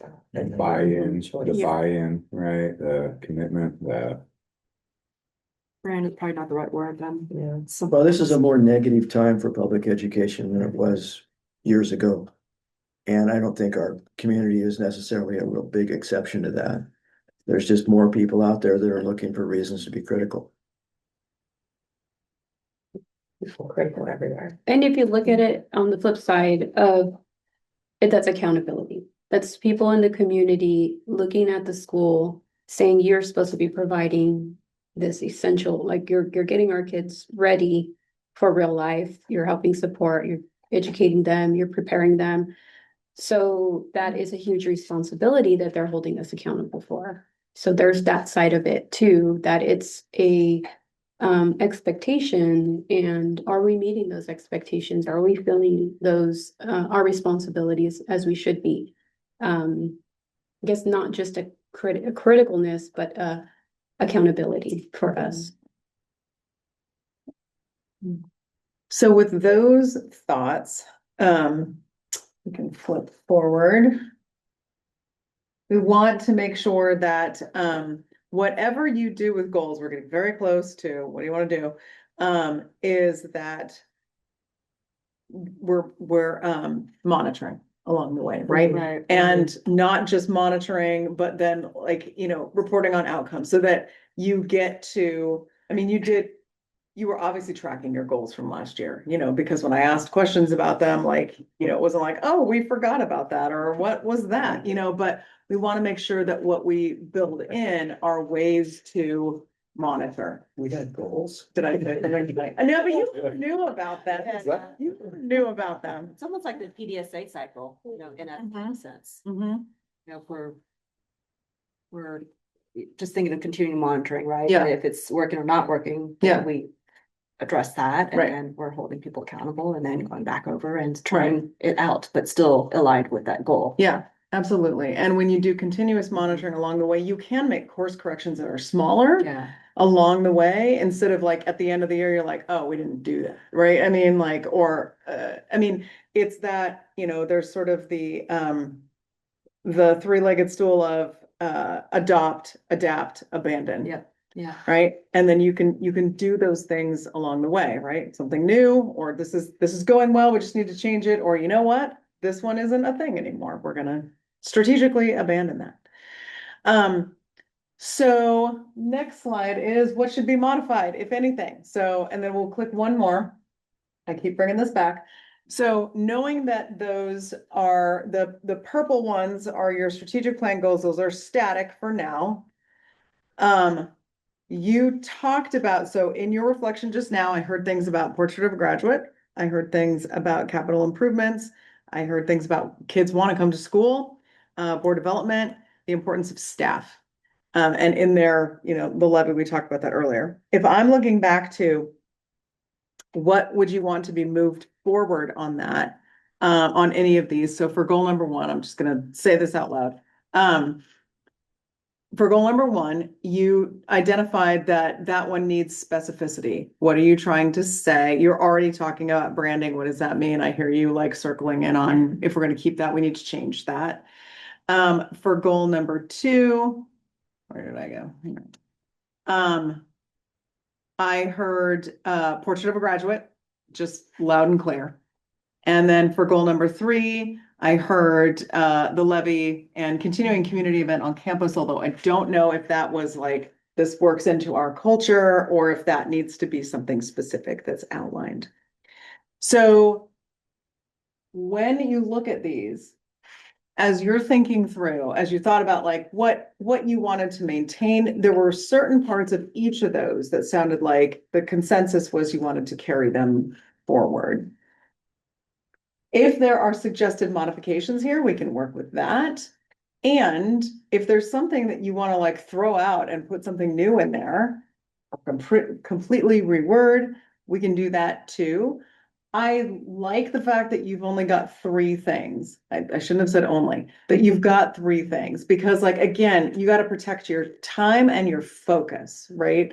Like if you're really diving into, we're going to get this done, then 6 or 7 things is impossible. Like, I mean, I suggest the same thing with superintendent goals. There's like 2 there, especially in year 1, right? But so that's my open question right now. If we need to get into smaller groups, we can, but sometimes this is like, oh, we all agree on the same thing. So I just want to open it up. Suggested modifications, more specificities, anything you want to kick out and bring in brand new. I think the first one is 2. Again, I think we have 2 things going on in the first goal. Mm-hmm. One is the comprehensive plan and one is the image of the district. Mm-hmm. And I don't think they go together. Everything goes together in the end, but I don't think they're, the way we walk towards them Right. are the same. You could tie anything together. Yeah. Yeah. If you wanna. It's almost like, that first one's almost like 3. Yeah. I mean, when We would just break it shrink down it. a little, that's. And I think you could even argue that including ways to brand, if we're gonna kind of, well, I think we understand maybe conceptually what we're talking about. I would say maybe that second half of number 1 goes perhaps better with identify opportunities for the board to increase, Yeah. right? Yes, Yes. Perfect. yeah, more community engagement, community being out there. So comprehensive campus plan. I think that it was a great idea to think about. I mean, it is budget, right? It is money. But a plan that we're looking at annually of what we need to prepare for. Does teachers fall in that too? It's a comprehensive campus plan. Do teachers fall under campus? Not I only think just it's what building. do we mean by a comprehensive campus Yeah. plan? Is it an educational plan or is it a operations Okay. maintenance plan? So we want I was focus- gonna actually say, can I get some clarification on what you guys mean when you Yeah. say a comprehensive campus plan? Yeah, I think myself, okay, so where's a future performing arts facility potentially gonna go? If we ever want to move the bus garage up to the property, where might that go? I mean, just an example, so that you're not developing facilities next year to then have to tear that down in 5 years because in the long run, you need something else there. But maybe that's not the way you're thinking of it. So maybe defining it. If you added, just hear me out here, if you added, identify goals for future projects and you said and programs. Does that encapsulate then, district-wide programming? So a campus plan is really not only the physical component of it, but also thinking about what programming are we able to provide that meets the community needs? Yeah, that might encapsulate I mean, we need the facility. some of that? Does that We make, need the facility am for the I program, complicating it or am I? right? I'm giggling because here we're making a goal, so our goal is to make goals. Goal of a goal. Yeah. You know what I mean? Well, Does that make Yeah, sense? I see. what- Or we take goals, take the word goals out, Right. identify future projects and Identify. And programs, And program. program, sorry. Yeah. project and programs, I like it. we need the Yeah. projects to provide the program. yes. But I think we still need to identify what the campus, comprehensive campus plan is that. I've heard a lot of discussion about maintenance and I think Mhm. Cause that's the, right, that's part of the campus plan is Right. maintenance and upkeep, right? Yeah, I mean, you know, how much verbiage do we need in there though to make it clear? Well, those can be your action steps underneath, right? Like this is how we know we're getting there. So if you had, and I'm just taking notes as you go. This wouldn't be worded like this, but if you had something that was as broad as identifying future projects and programs, okay, how do you know you're getting there? And one of those might be like a comprehensive campus plan or whatever you Okay. wanted to call that. Then something different for programs. Then, you know, you're gonna have a number of indicators that specify what the work is to get to this broad goal. Right. I like it. So that you don't have to say everything in a goal, right? in a goal, Right. right? Yeah. Mhm. But brings up the question is there a need for a campus plan based on staff or the educational component of it? It's what you were asking earlier, is it how does staff incorporate in that? I think if you add the program part, Yeah, that incorporates the stuff. Okay. And then, because the and program. the learning, well, really about the kids and where they're Right. gonna end up. Yeah. You know, is they need to have a program to get them on their path. Yeah, and I think it's easy to go to programs being CTE programs, right? Yeah, that's certainly one, I mean, that's certainly a component, but we're talking about, right, early intervention programs. And we were Mhm. talking about RTI programs, and we were talking about, you know, programs that are supporting kids to be on track. And that doesn't start, right? That doesn't start fall of their freshman year. Mhm. That is right from the onset of, Okay, the baby shower. well, you know, setting foot in our community, Mhm. being born into our community, the services that we are able to support families with. And of course, you know, an example of where there are both, you know, capital projects and programs, or at least, you know, building, whatever, is CTE, Mhm. right? Like you can't, like CTE is great and you can't do CTE generally without facility Mhm. accommodations of some sort. So then there are some that are just gonna be on top of each other too. Mhm. Yeah. I like it. Okay. Portrait of a graduate one. I think just portrait. Can we just, Portrait of a yes, graduate, portrait of a graduate, I think the piece about board development just needs to be the standard. line item, right? It's the standard. It's in- Expectation, there's a culture, that's what we do. Yeah, To me, it doesn't need to be said. yeah, Agreed. but we need to have it like, you know, it's like one of these things in a, Something we should you know, do. folded, it's like, here, expectations of the board, right? At least one yearly training or something, because there has to be measurable. Well, yeah, because I mean, we, you know, if you go to the OSBA one in November, right, that's great training there and great connections you make, and then you have maybe another one in the spring. And then if you do goal setting like we're doing now, Mhm. right, here's, And portrait of graduate is gonna be that. yeah, that's gonna be part of that training too, right? So that's, Exactly, okay. right, There are other things too that take less travel, like, you know, there are boards that do like book studies. Yeah. And stuff, you know, like read a We common tried book. We tried that. Yeah. No, did you try that? Yeah, it. Yeah, we didn't one of like the those, book. like, It was just a just- Book wasn't great. applicable. Oh, It just felt forced, right? yeah, Like everybody sat in their car before the meeting and read the Mhm. chapter. Yeah, there's a- Can I just read mine? Yeah. There's a ton of- Right, Yeah. strategic visions. Yeah, all right. But there's a ton of resources on OSBA's website. Yeah.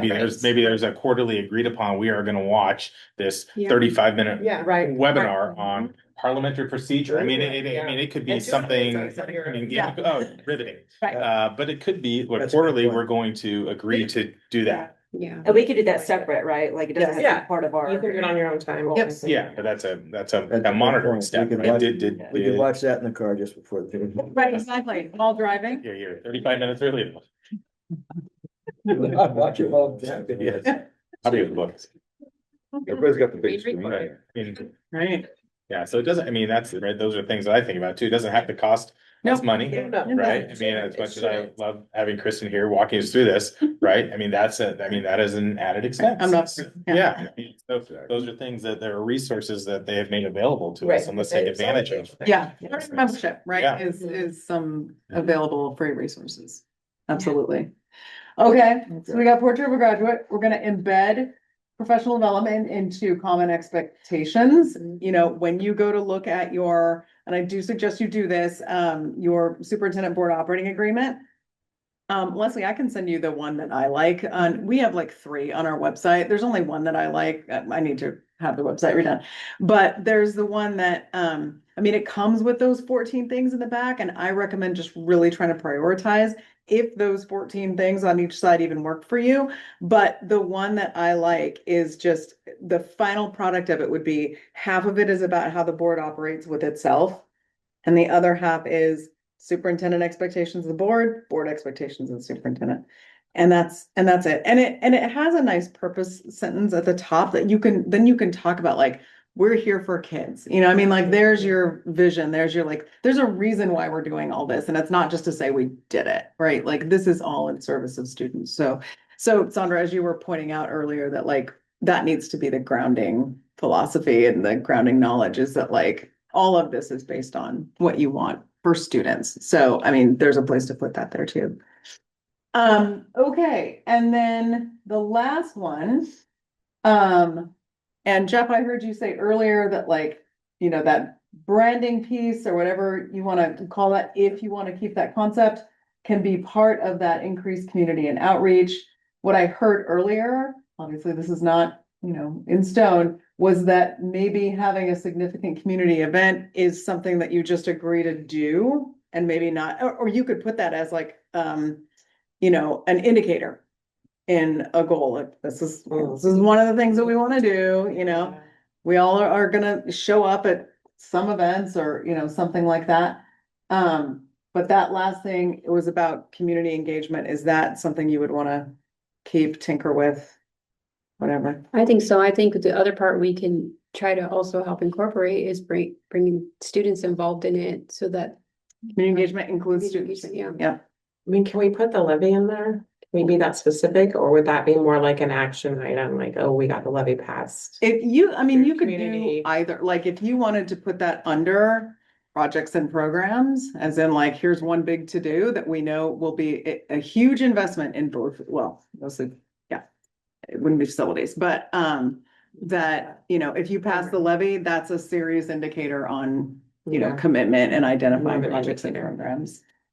You could certainly pull it out and have it be a standalone thing.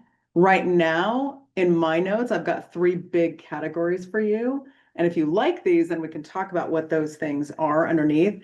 I have community engagement, including students. Again, these are not worded right, but identifying future projects and programs, and portrait of a graduate. Mhm.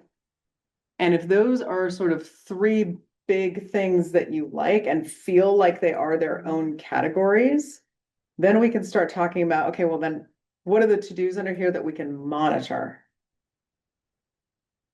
Thoughts about that line of thinking? Like it. I like it.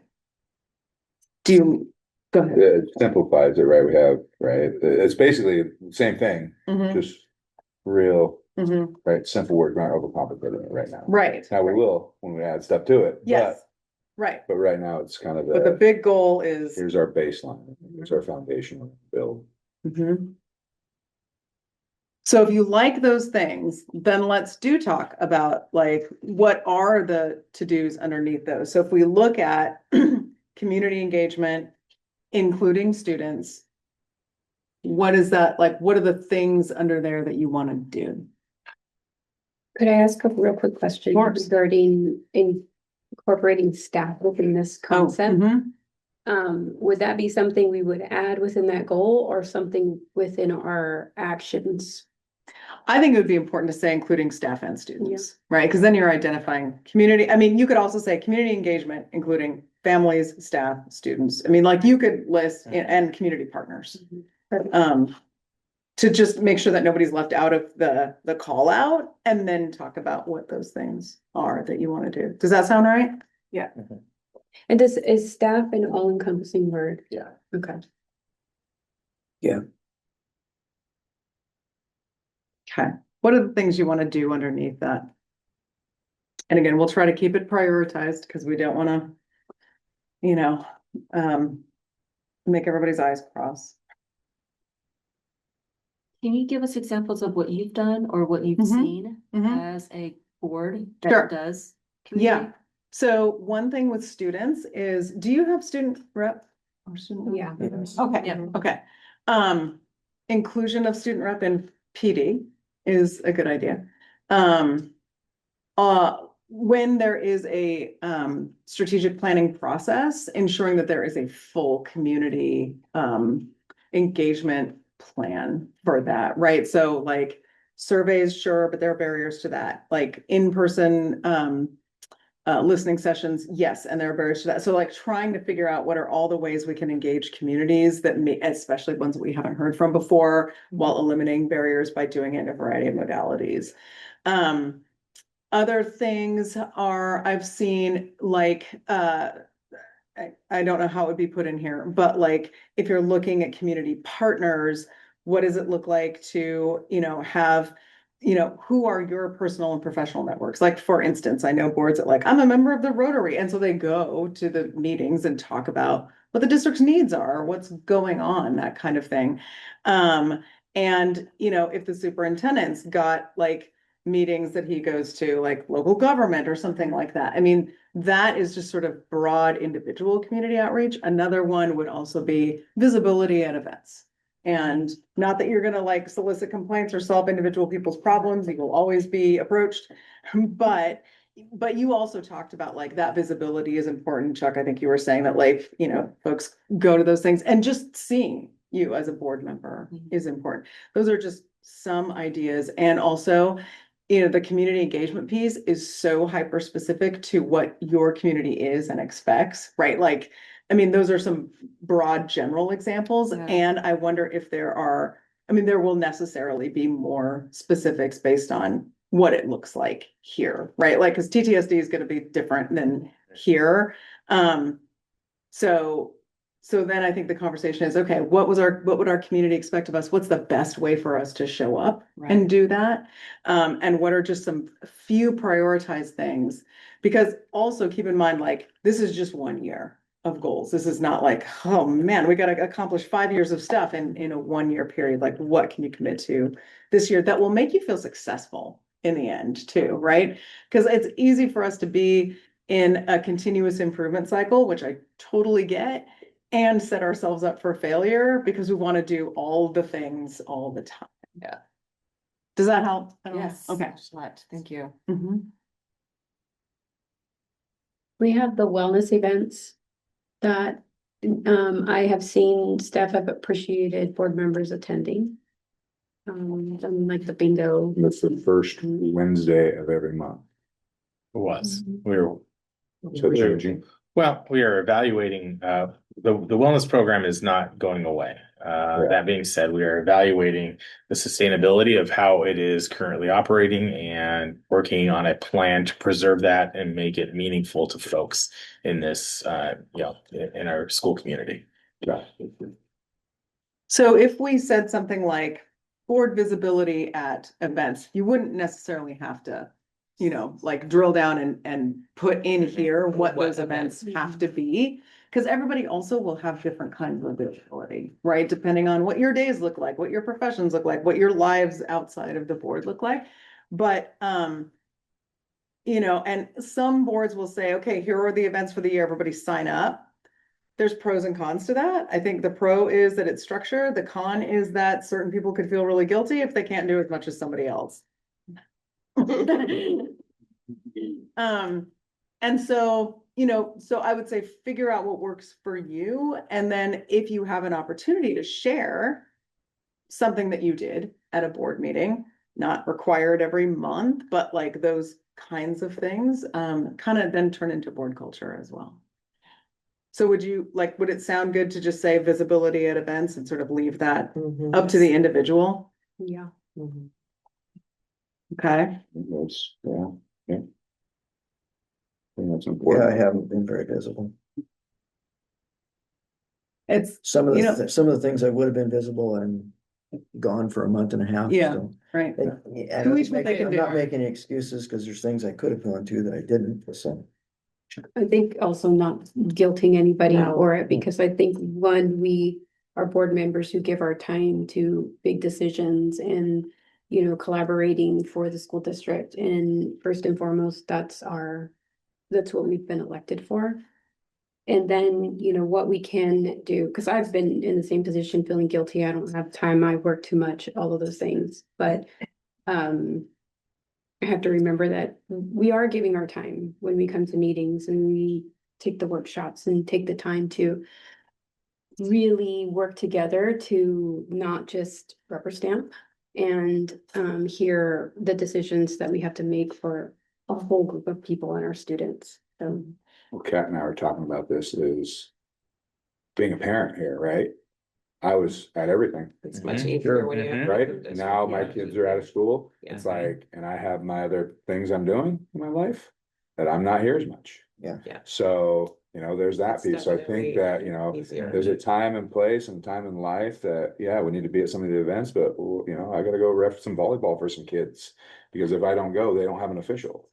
So there's these pieces here that I think that, if you're No, you're right. sitting around smoking Different- stogies. Depends on where you're at. Yeah, right. Yeah. So Kat and I were just talking about this because she's at everything her kids are at. So she's very visible, and same with Shannon, and things like that. So we're at a different stage in our lives.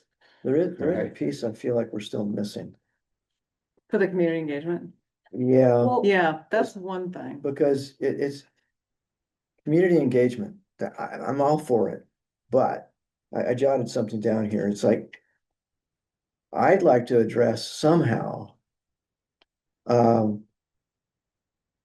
helping to foster an even more positive image about our school district than is currently existing. And I'm not saying it's negative. I think we have a fairly positive community here about our school district, but we're, as I said earlier, we're at a critical time where there are those people out there that they're gonna be negative about public education every chance they get.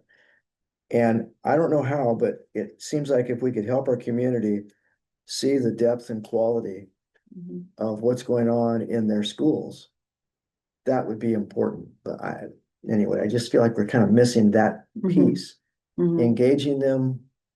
But how can we help them to understand and Mhm. get it? Mhm. One of the things, I'm actually working on this with another district right now, because and I don't know where you are with your community, but some of the things that I get asked a lot is, how do we close that gap between what is happening and maybe perception or the engagement, or how do we get the word out? And, I think this is where the power of your agendas is really critical. Like, what do you talk about at board meetings, right? Who comes in and gives reports? Although I think you have staff come in and do, yeah, I've seen that. We have Yeah, you've got pretty that. thorough reports. And then who watches board meetings? Not a lot of people, right? Two or three. But what's on the website? What's in newsletters? Like, where do you talk about these things that that as stewards of the community, your community will hear? One of the things that is important, I think, is also for that education piece. How does the board get from here to the great things that are going on in the schools? Is really ensuring that when you are making a decision, you're informing the community what data you use to get there, right? So, and this is, again, I don't know where you are with the community. I just want to say that when there's sort of an understanding gap of how are we here, and where's the board in all of this, especially if there's not a ton of comprehensive knowledge about what the board does. I'm sure I've said this to you before. I say it to everybody. Nobody knows what a board member Yes. does, and neither did you before you got on the board. Okay, Kat's heard it. Yeah. That when you talk about how you're coming to decisions, or you're talking about how you came to a certain goal, that you also talk about, here's all the information that was an intake or an input into our output. And some of that is going to be what we heard from our staff, what we heard from families, what we heard from communities, so that there is this, like, we are listening. We don't always make the decisions that everybody wants. You can't possibly. And here's what we considered as part of it. So that, I don't know, like sometimes I find that with boards that are like, folks don't understand what we do and they don't understand like what, you know, how we come to the decisions we came to, and just that articulation of all of the input that you received can be really helpful in that. That doesn't get to all of that, but that's a practice. Yeah, and I don't That I think we do a recommend. bad job of that. I Mhm. just don't know how much of it gets to the person on the Right. street. For the person Right. that doesn't watch the board meeting. Right. And that's so, How this is do a you get that universal out problem, And right? people that don't have kids in school. Yeah. Mhm. Mhm. Because we've got lots of great newsletters, lots of good communication going home from the school Yeah, into those families' Mhm. homes. right, But outside of that. right. But two of our main community members are staff and families. And so they're also a majority of the people that are experiencing the image we're trying to portray. So they're a huge part of our demographic that would be the community we're trying to show what we're doing. So I think it's engaging with them as well as those who aren't part of that. But if you look at the pool, is the pool bigger in communities of families and staff to non-families and staff? So I think there's two different, I don't know, there's a variety of people that we're affecting. I think you're right, there's the ripple. But I sometimes feel like the school is almost a community of its own within the community. Mhm. And we can become so aware of all the things going on. And then you have a conversation with somebody and they say things like, well, what does a superintendent do? Mhm. Why do you need one? And it's like, Right. where do you start? Right. I mean, there's that big a disconnect. And I'm using an extreme example, but somebody did ask me that. It's how do we have talking points Mhm. for articulation, Mhm. the discussions that we have. Because I was thinking, it's really hard in any business that you're in to simplify the things that you're working on or that you're doing. So like that question, I had been thinking about that myself because I've been asked that. And the best way I can respond is that he's the CEO of Right. schools. That's it, right? Yeah. Then, But how could someone not have a clue? I mean, Because I have no experience in Right, education right. at all, except for Ah. being a Or kid. even through going through school, I never knew of a superintendent when I was in Right. school or a board that monitored the schools as a student. That wasn't something I knew. Wasn't until I worked in education that I saw the system behind it. What's the old saying? You can lead the horse to water, right? We can't make them drink. I think that's this situation, right? Some people can't even see past the end of their nose. And so for them to say, well, you guys aren't doing your job as a board member, it's like, well, have you even seen the work we've done or how we're coming to our answers? You know, and that's, I think, well, brings back to the levy, but I think identifying groups that we want to yeah, talk to that are influential in our community, I think maybe we need to identify those groups first. And then we can go out and infiltrate, it's not the right word, but go out and seek out them and be like, hey, do you have questions? Because we'd like to help you understand, right? And I go back to just meeting somebody face to face, right? but we can't meet them all face. Right. No, it's gonna take one at a time. But I Jeff, think right? multiple One at a effects can time. be a big deal. So staff is happy That's and they true. feel supported Yeah. and they feel like it's a Mhm. good community here. They will portray that out in the community. If the kids feel supported and they're happy, other community members receive that. So I think the ripple effect is a real It is. thing. 100%. And you are never, ever gonna get everybody in your community to understand, right? Right. Like, I mean, I work with boards where there's like 20 kids in the school on a good year. And like, there's still a lot of questions about like, what happens here, Yeah. right? What does the board actually do? But, being visible, identifying groups that you can prioritize for engagement, like, each year or each season even, right? Those kinds of things.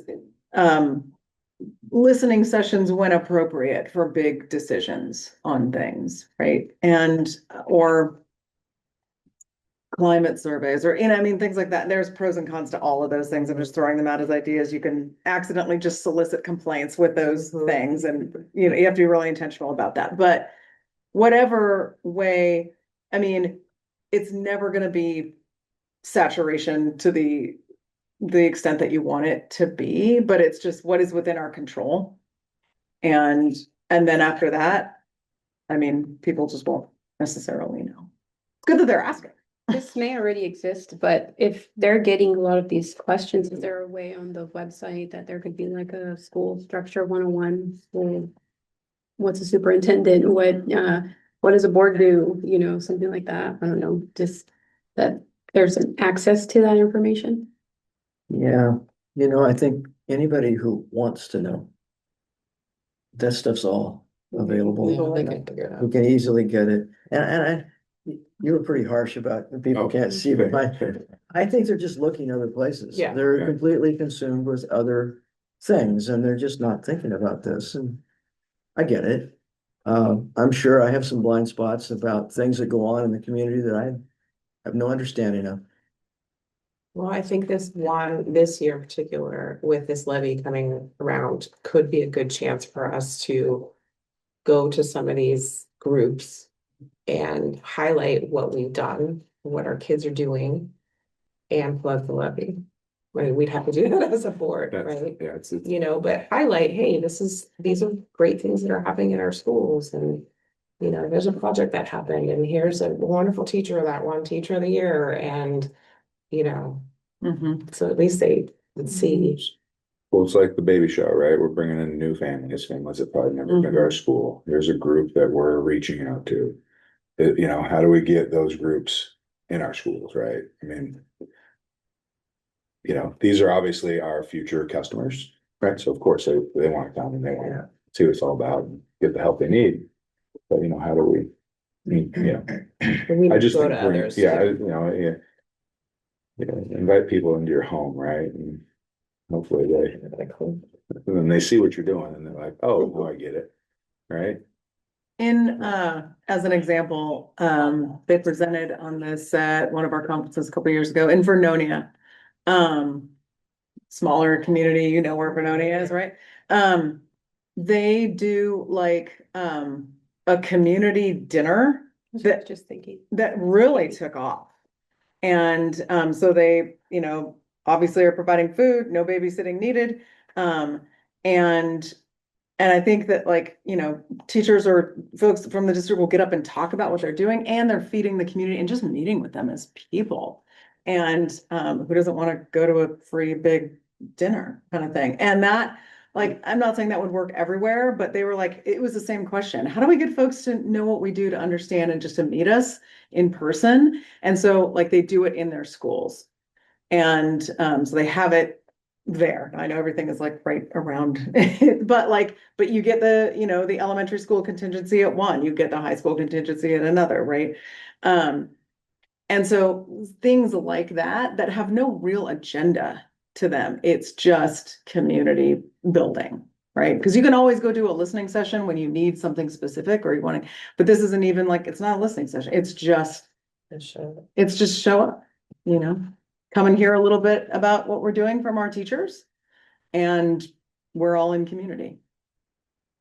This is an idea that I heard from a district that they love it. 100 people come. It's a small district. Yeah, the sad thing is that as much as I love sports and I coached, that's what most people in the community see. That's what they identify with.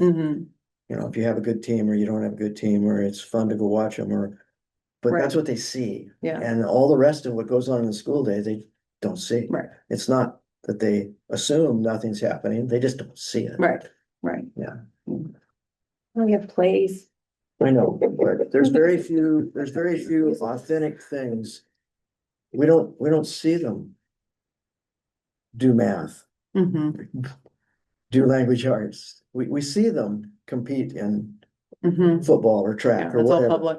but we don't see them do those creative, great things and the other stuff Right. very much. I Yeah. mean, we do have some opportunities for that here, but not a lot. let's look at, we can come back to this one. I'm cognizant of the time. Let's look at number 2 for a second. So identifying future projects and program, I know that you wanted to slot levy in under there. Is that right? What else would you identify as indicators of being successful? And number 1 or number 2? Number 2, we're gonna move to number 2 for a For the second. levy?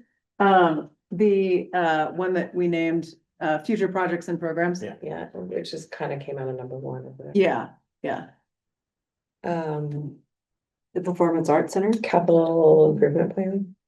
That capital reserve study, Yeah. at least, process that may not happen. Again, that's when we talk about doing something like that, you have to prioritize resources towards that, right? And is this the appropriate year to prioritize a resource, but at least maybe taking those steps, right? Having initial contacts, proposals, Right. maybe not engaging in the work, but some initial Yeah. work toward having that done, I think is certainly a step that could be. So we could just say initiation. Yep. Which, Or probably.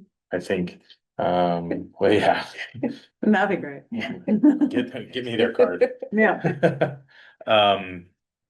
I think continued engagement with the SEF, with the foundation that is, has their eye on the prize with regard to the Performing Arts Center. Yeah. I think those are 3 pretty significant That's ones. their goal, number 1, Correct. Yeah. and they have no other goal, right? So, But that. how do you monitor continued engagement? I guess, Brian is, if maintaining somebody on the board that is involved Yeah. in that is That's a something way to major. do that and continue to Give provide us- updates. It is a third party, right? It is although they are working, collaboratively with the district to support the district, I think it's also important to remember that it is a separate entity, Mhm. right? It is not. It's its own It is not a nonprofit. function of, it is not a function of the school district, similar to Seaside Scholarship Inc., right? Those are foundations that have, are in place with their own governance, their own boards to support the work and the things in the district, but to be connected with them Mhm. is Mhm. important. Do you have Brian, are you like the liaison from the board? Is it? Yeah, I would be a representative there. You have Ann Susie, and then Josiah Glazer was on there too, but he has left and gone to a different school. And then I'm sure that our new music teacher will want to be on that, because it's the performance art, and maybe like a robotics person may want to think about being part of that too, Greg, right? I know that robotics hasn't been talked about much in this whole situation. It is part of our CTE performing art. Right? So. Well, and I was gonna ask, because when you talked about continued engagement with SEF, I was like, how do you measure that? Mhm. But I think if you've got a consistent, well, it can be rotating board liaison, that is a measurement, right? Because if somebody dropped off, then you're not achieving that goal, but you can measure that by whether or not somebody on the board is a consistent presence. And maybe reporting back to us. Yep. On a consistent basis. We can put that on the calendar.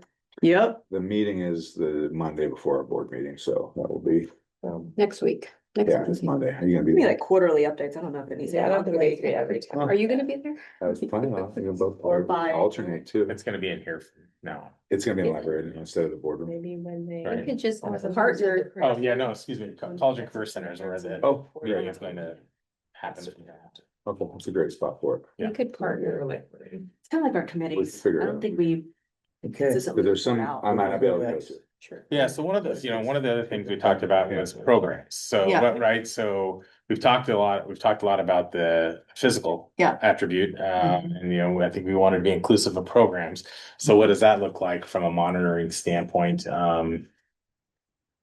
Is it like we get updates on curriculum, we get updates on programs monthly? I mean, are there certain things that we want to identify that we want to see, like graduate, like heading towards, well, that's part of a graduate, but I mean, what is it that we want to see that we are being updated by, and knowing that we're making progress, or we need to see a program? Have an idea. So I think it can meet the needs of both goal 1 and goal 2. And that's really when we look at recent legislation around Senate Bill 141 and monitoring requirements for school districts to set the longitudinal goals on specific metrics. And there's a requirement for me or the whomever I designate to report out on these academic growth targets and these other monitoring stats. I think that is can be utilized to help identify where programming may need to happen if we're deficient in specific areas. Part of my part of the chunk of time we're going to spend at the next board meeting is that initial information on what Senate Bill 141 is, what those metrics are. I have to submit those prior to August 31st. They don't need to be board approved, but they have to be recorded in board minutes that they have been presented to you. And so we are developing a plan, internally on how we're going to report those out. So I think that is a And really like you easy said, Jeff, embedded I one. think that is, those discussions can be robust, and that is also community engagement, right? Like this is a really big thing we have to do. It's it's not one time a year, it's a whole bunch. And here are some of the good things that are happening. I love that. And just remember, board, I give presentations on Senate Bill 141 all the time. You don't vote on anything. You may already know that, but like there's no decision to be made at the board level with anything that you are going to get updated on. Like the local performance targets and assessments and all of that, like those are not board decisions. Just Love it or hate it, that's the way it is. those are, I mean, there are some things that are picked out by the state. There are some things that are selected by the district and you're getting updated, but you don't vote on anything. That is often a surprise. Let's see. Okay. And anything else? You've got 4 indicators that I've put for the second one. I would say maybe stop there for year one. This year's going to go by so fast anyway. Anything on Portrait of a Graduate that is not Portrait of a Graduate? Like, I know you want to do it. Yeah. What else would you say would be an indicator? That it's done. Yeah. I mean, We're unless doing- you can think of something else beneath that, the to-do is the goal. Yeah, Right? it's just Okay. do it, and it might open up something for future, but not this year. Give us a little synopsis of how that works. Of like how you develop it. Yeah. So when I do these, I do them in like the shadow of the strategic plan, right? So like you've got your strategic plan, you've got these goals, like, so from your vision, from your strategic plan, from what you know about, your community, including staff and students and families, like if you're gonna send a kid out after graduation day, the essential question is, what do we want them to be able to build on that they have experienced here?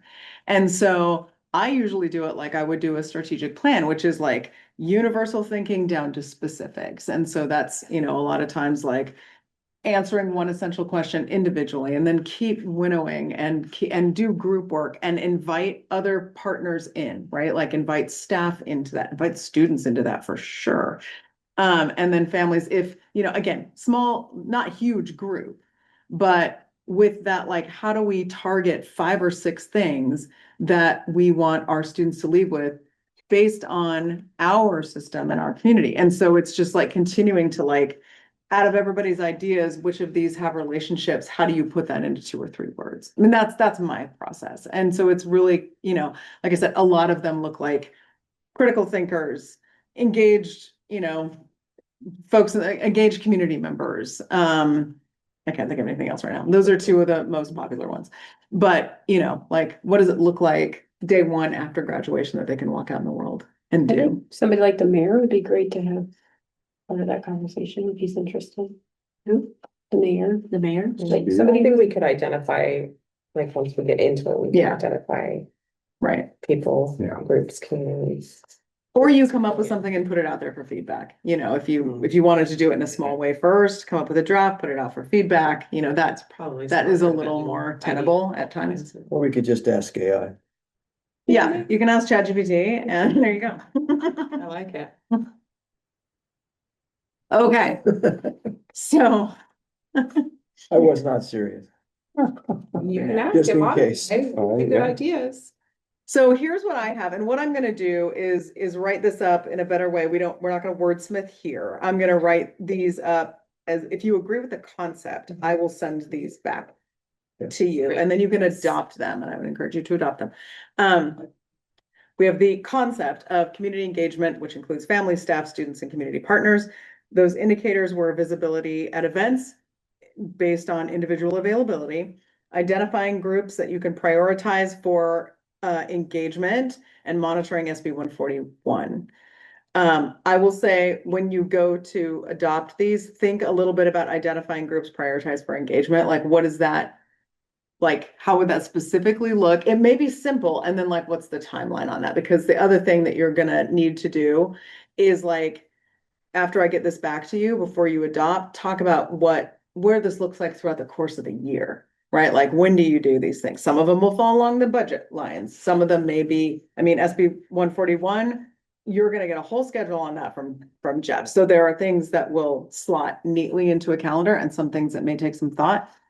Identifying future projects and programs. We have the levy, we have a capital reserve study initiation, continued engagement with SEF regarding the Performing Arts Center, and someone is on the board as a liaison and reporting back quarterly, unless more frequent reporting is needed, is what I put, in case something really exciting happens. And monitoring SB 141. Portrait of a graduate is portrait of a graduate. We have two board members who are not here currently, Right. and so how do we proceed with them feeling a part of this board meeting?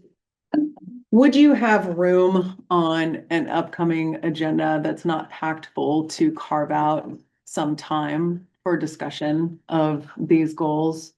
And then how you would monitor them? You'll get them back from me in a wordsmith way, how you would calendar and monitor them. And then, of course, their feedback is important, but if you had a little bit of time, like a chunk of time on an agenda, then you could have a bit of a robust discussion instead of just having it as like, yep, that's what we did.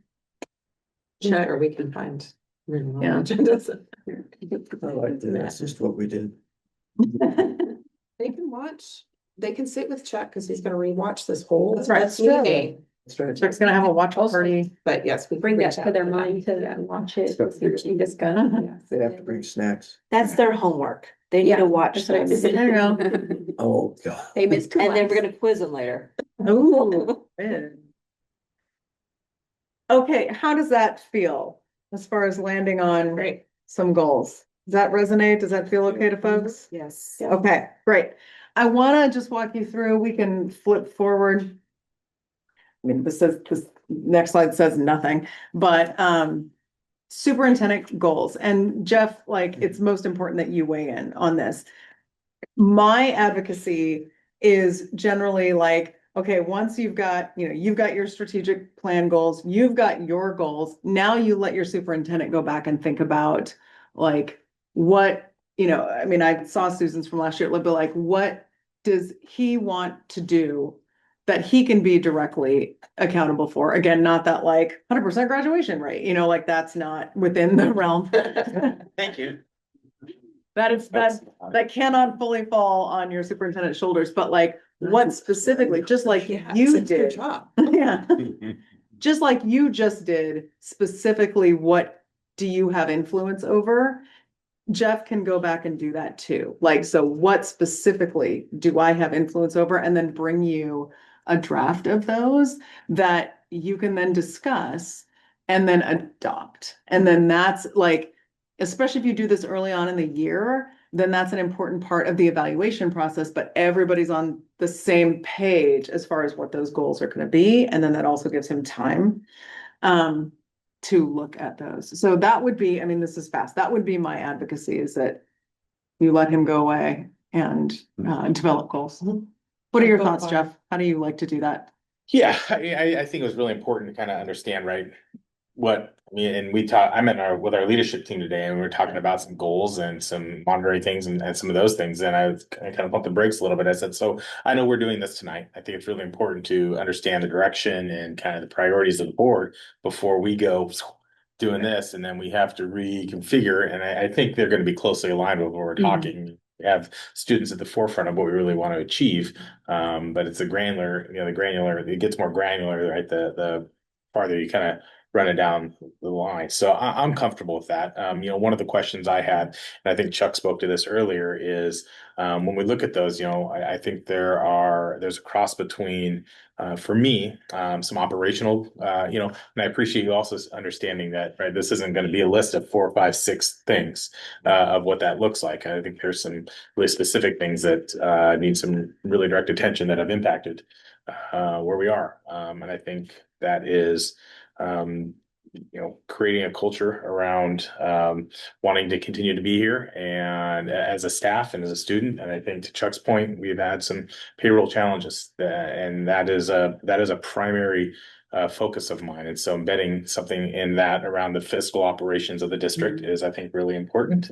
And then I think a lot of it based on this new legislation with Senate Bill 141 and what that looks like, and ensuring that we have robust programs in place to support the growth targets that we set, is really kind of where I'm going. And I think that fits into, right, the portrait of a graduate and some of those other monitoring things that we'll be able to report out on. I mean, that's my initial thoughts, right? Those aren't obviously wordsmith. Those are a couple of things that are kind of on the forefront of my mind about what is realistic and the magnitude of some of those things that are in front of the work that we're going to do in the next year. But having some time to wordsmith those and kind of tease those out and then bring them to you is much appreciated. I mean, SB 141 is a whole job. Yeah. So, especially, are you having to change assessments? We are not. We Okay, are already using STAR, okay. which is great.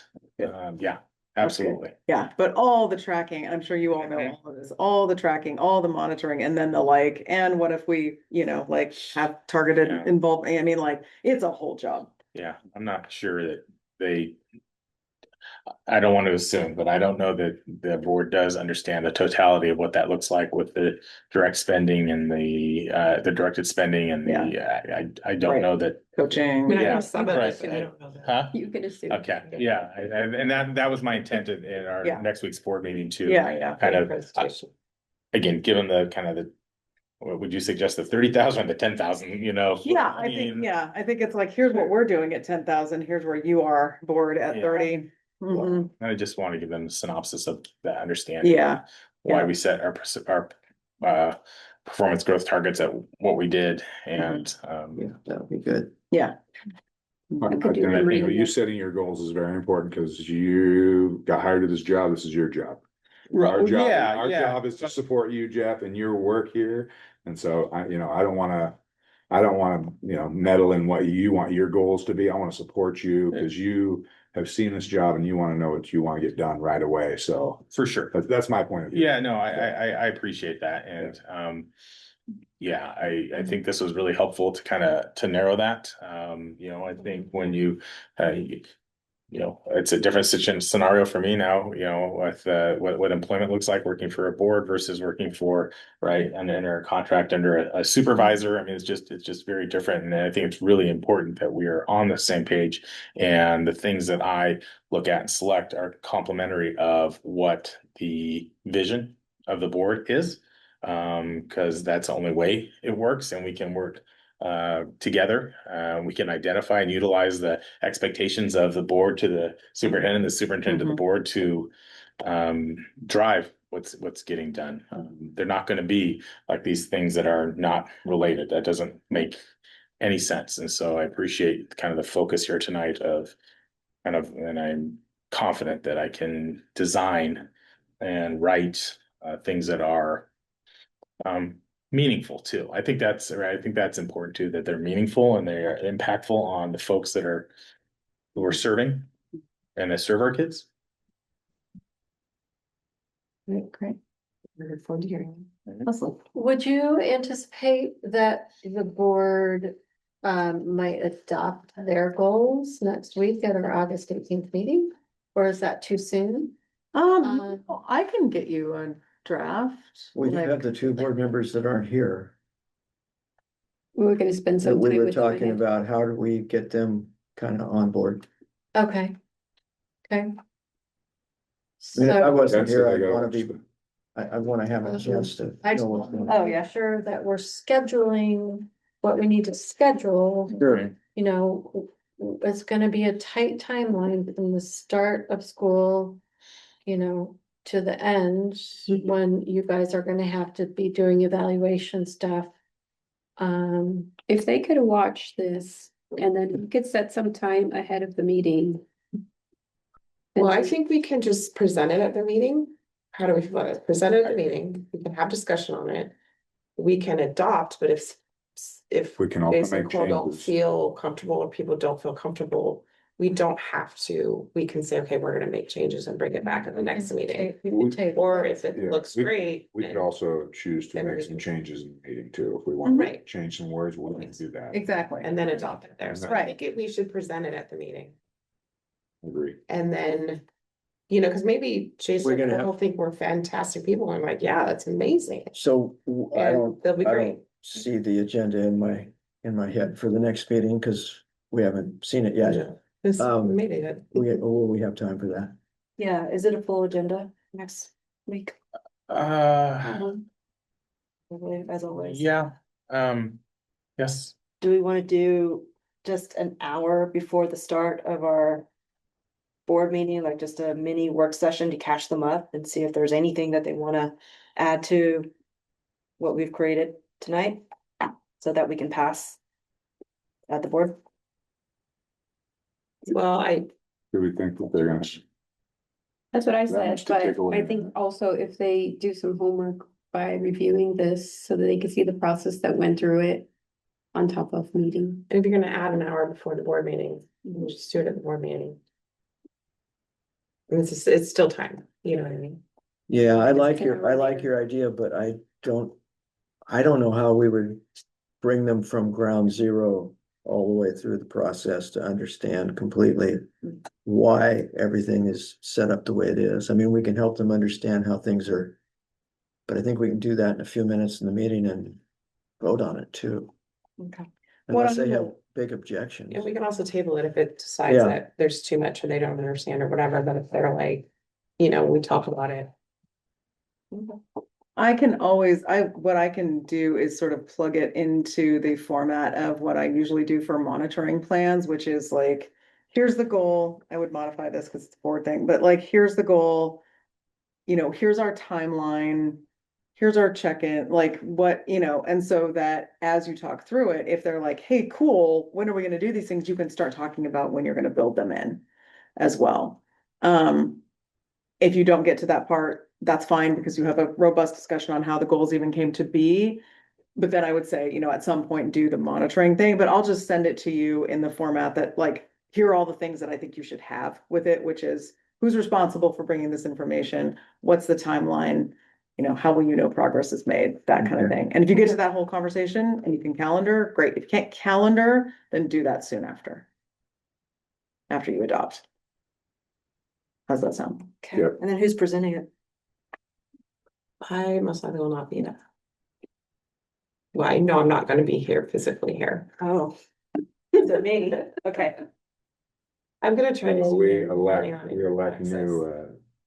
new We elect new chair and vice chair. officers at the beginning of the meeting. Oh, And we have an executive session too, right? we have an executive Yeah. session too? I think. Yeah. Yes. I So knew that that was was an hour ahead. possible. Yeah. Oh, that's why. Yes. Get an hour and Yes, yes. No. They're not gonna be here. That means No. we'll be over later. We don't go over. So even if I'm on the Zoom, I can't really run a meeting, right? I think that's hard. So I'm gonna try to zoom in. We have weird internet, so that's what we're going. Yeah, it's a problem. But I think it's hard to like. Show up physically here. Do we We can talk about that. do that part? First, Oh, before we elect for chair and vice chair? No. No, we elect So first. That would be the first thing, Okay. is election of officers. Every August or July. Okay. Yep. So you'll have a bit of a presentation and then I can. And we Oh, all, I don't think No, I'm she's not gonna have a presentation. No, but you'll have like a. I'll send you a format. document. Okay, that. Yeah, I'll send you a document. Okay. all doesn't matter. What? And then presumably. Did you see September, me point at you? we adopt some We can superintendent vote goals. some superintendent Yeah. goals. In September, is that what you said? Or Yes, okay, great, Yeah, great. yeah, it gives you a little time. No, that's fine, I just, Board goals. yeah, that's, I would Yeah. like to have those So- adopted before I venture into that. And Yeah. kind of give you a snapshot of the things I'm thinking, and I think they align. But I would like to have, those Yes. ratified. All right. I really appreciate the work that you all did and the thought you put into this. I hope this was a good use of time. Thank you Yeah, for directing us. of Yes. course. Yeah, and Thank you. I think you've got some really good, specific, measurable things and really appreciate your engagement and conversation and thanks for having me again. Thank you. Thank very you much. for coming. appreciate it. All right, everyone, is there anything else to come for the board tonight? Okay, meeting adjourned.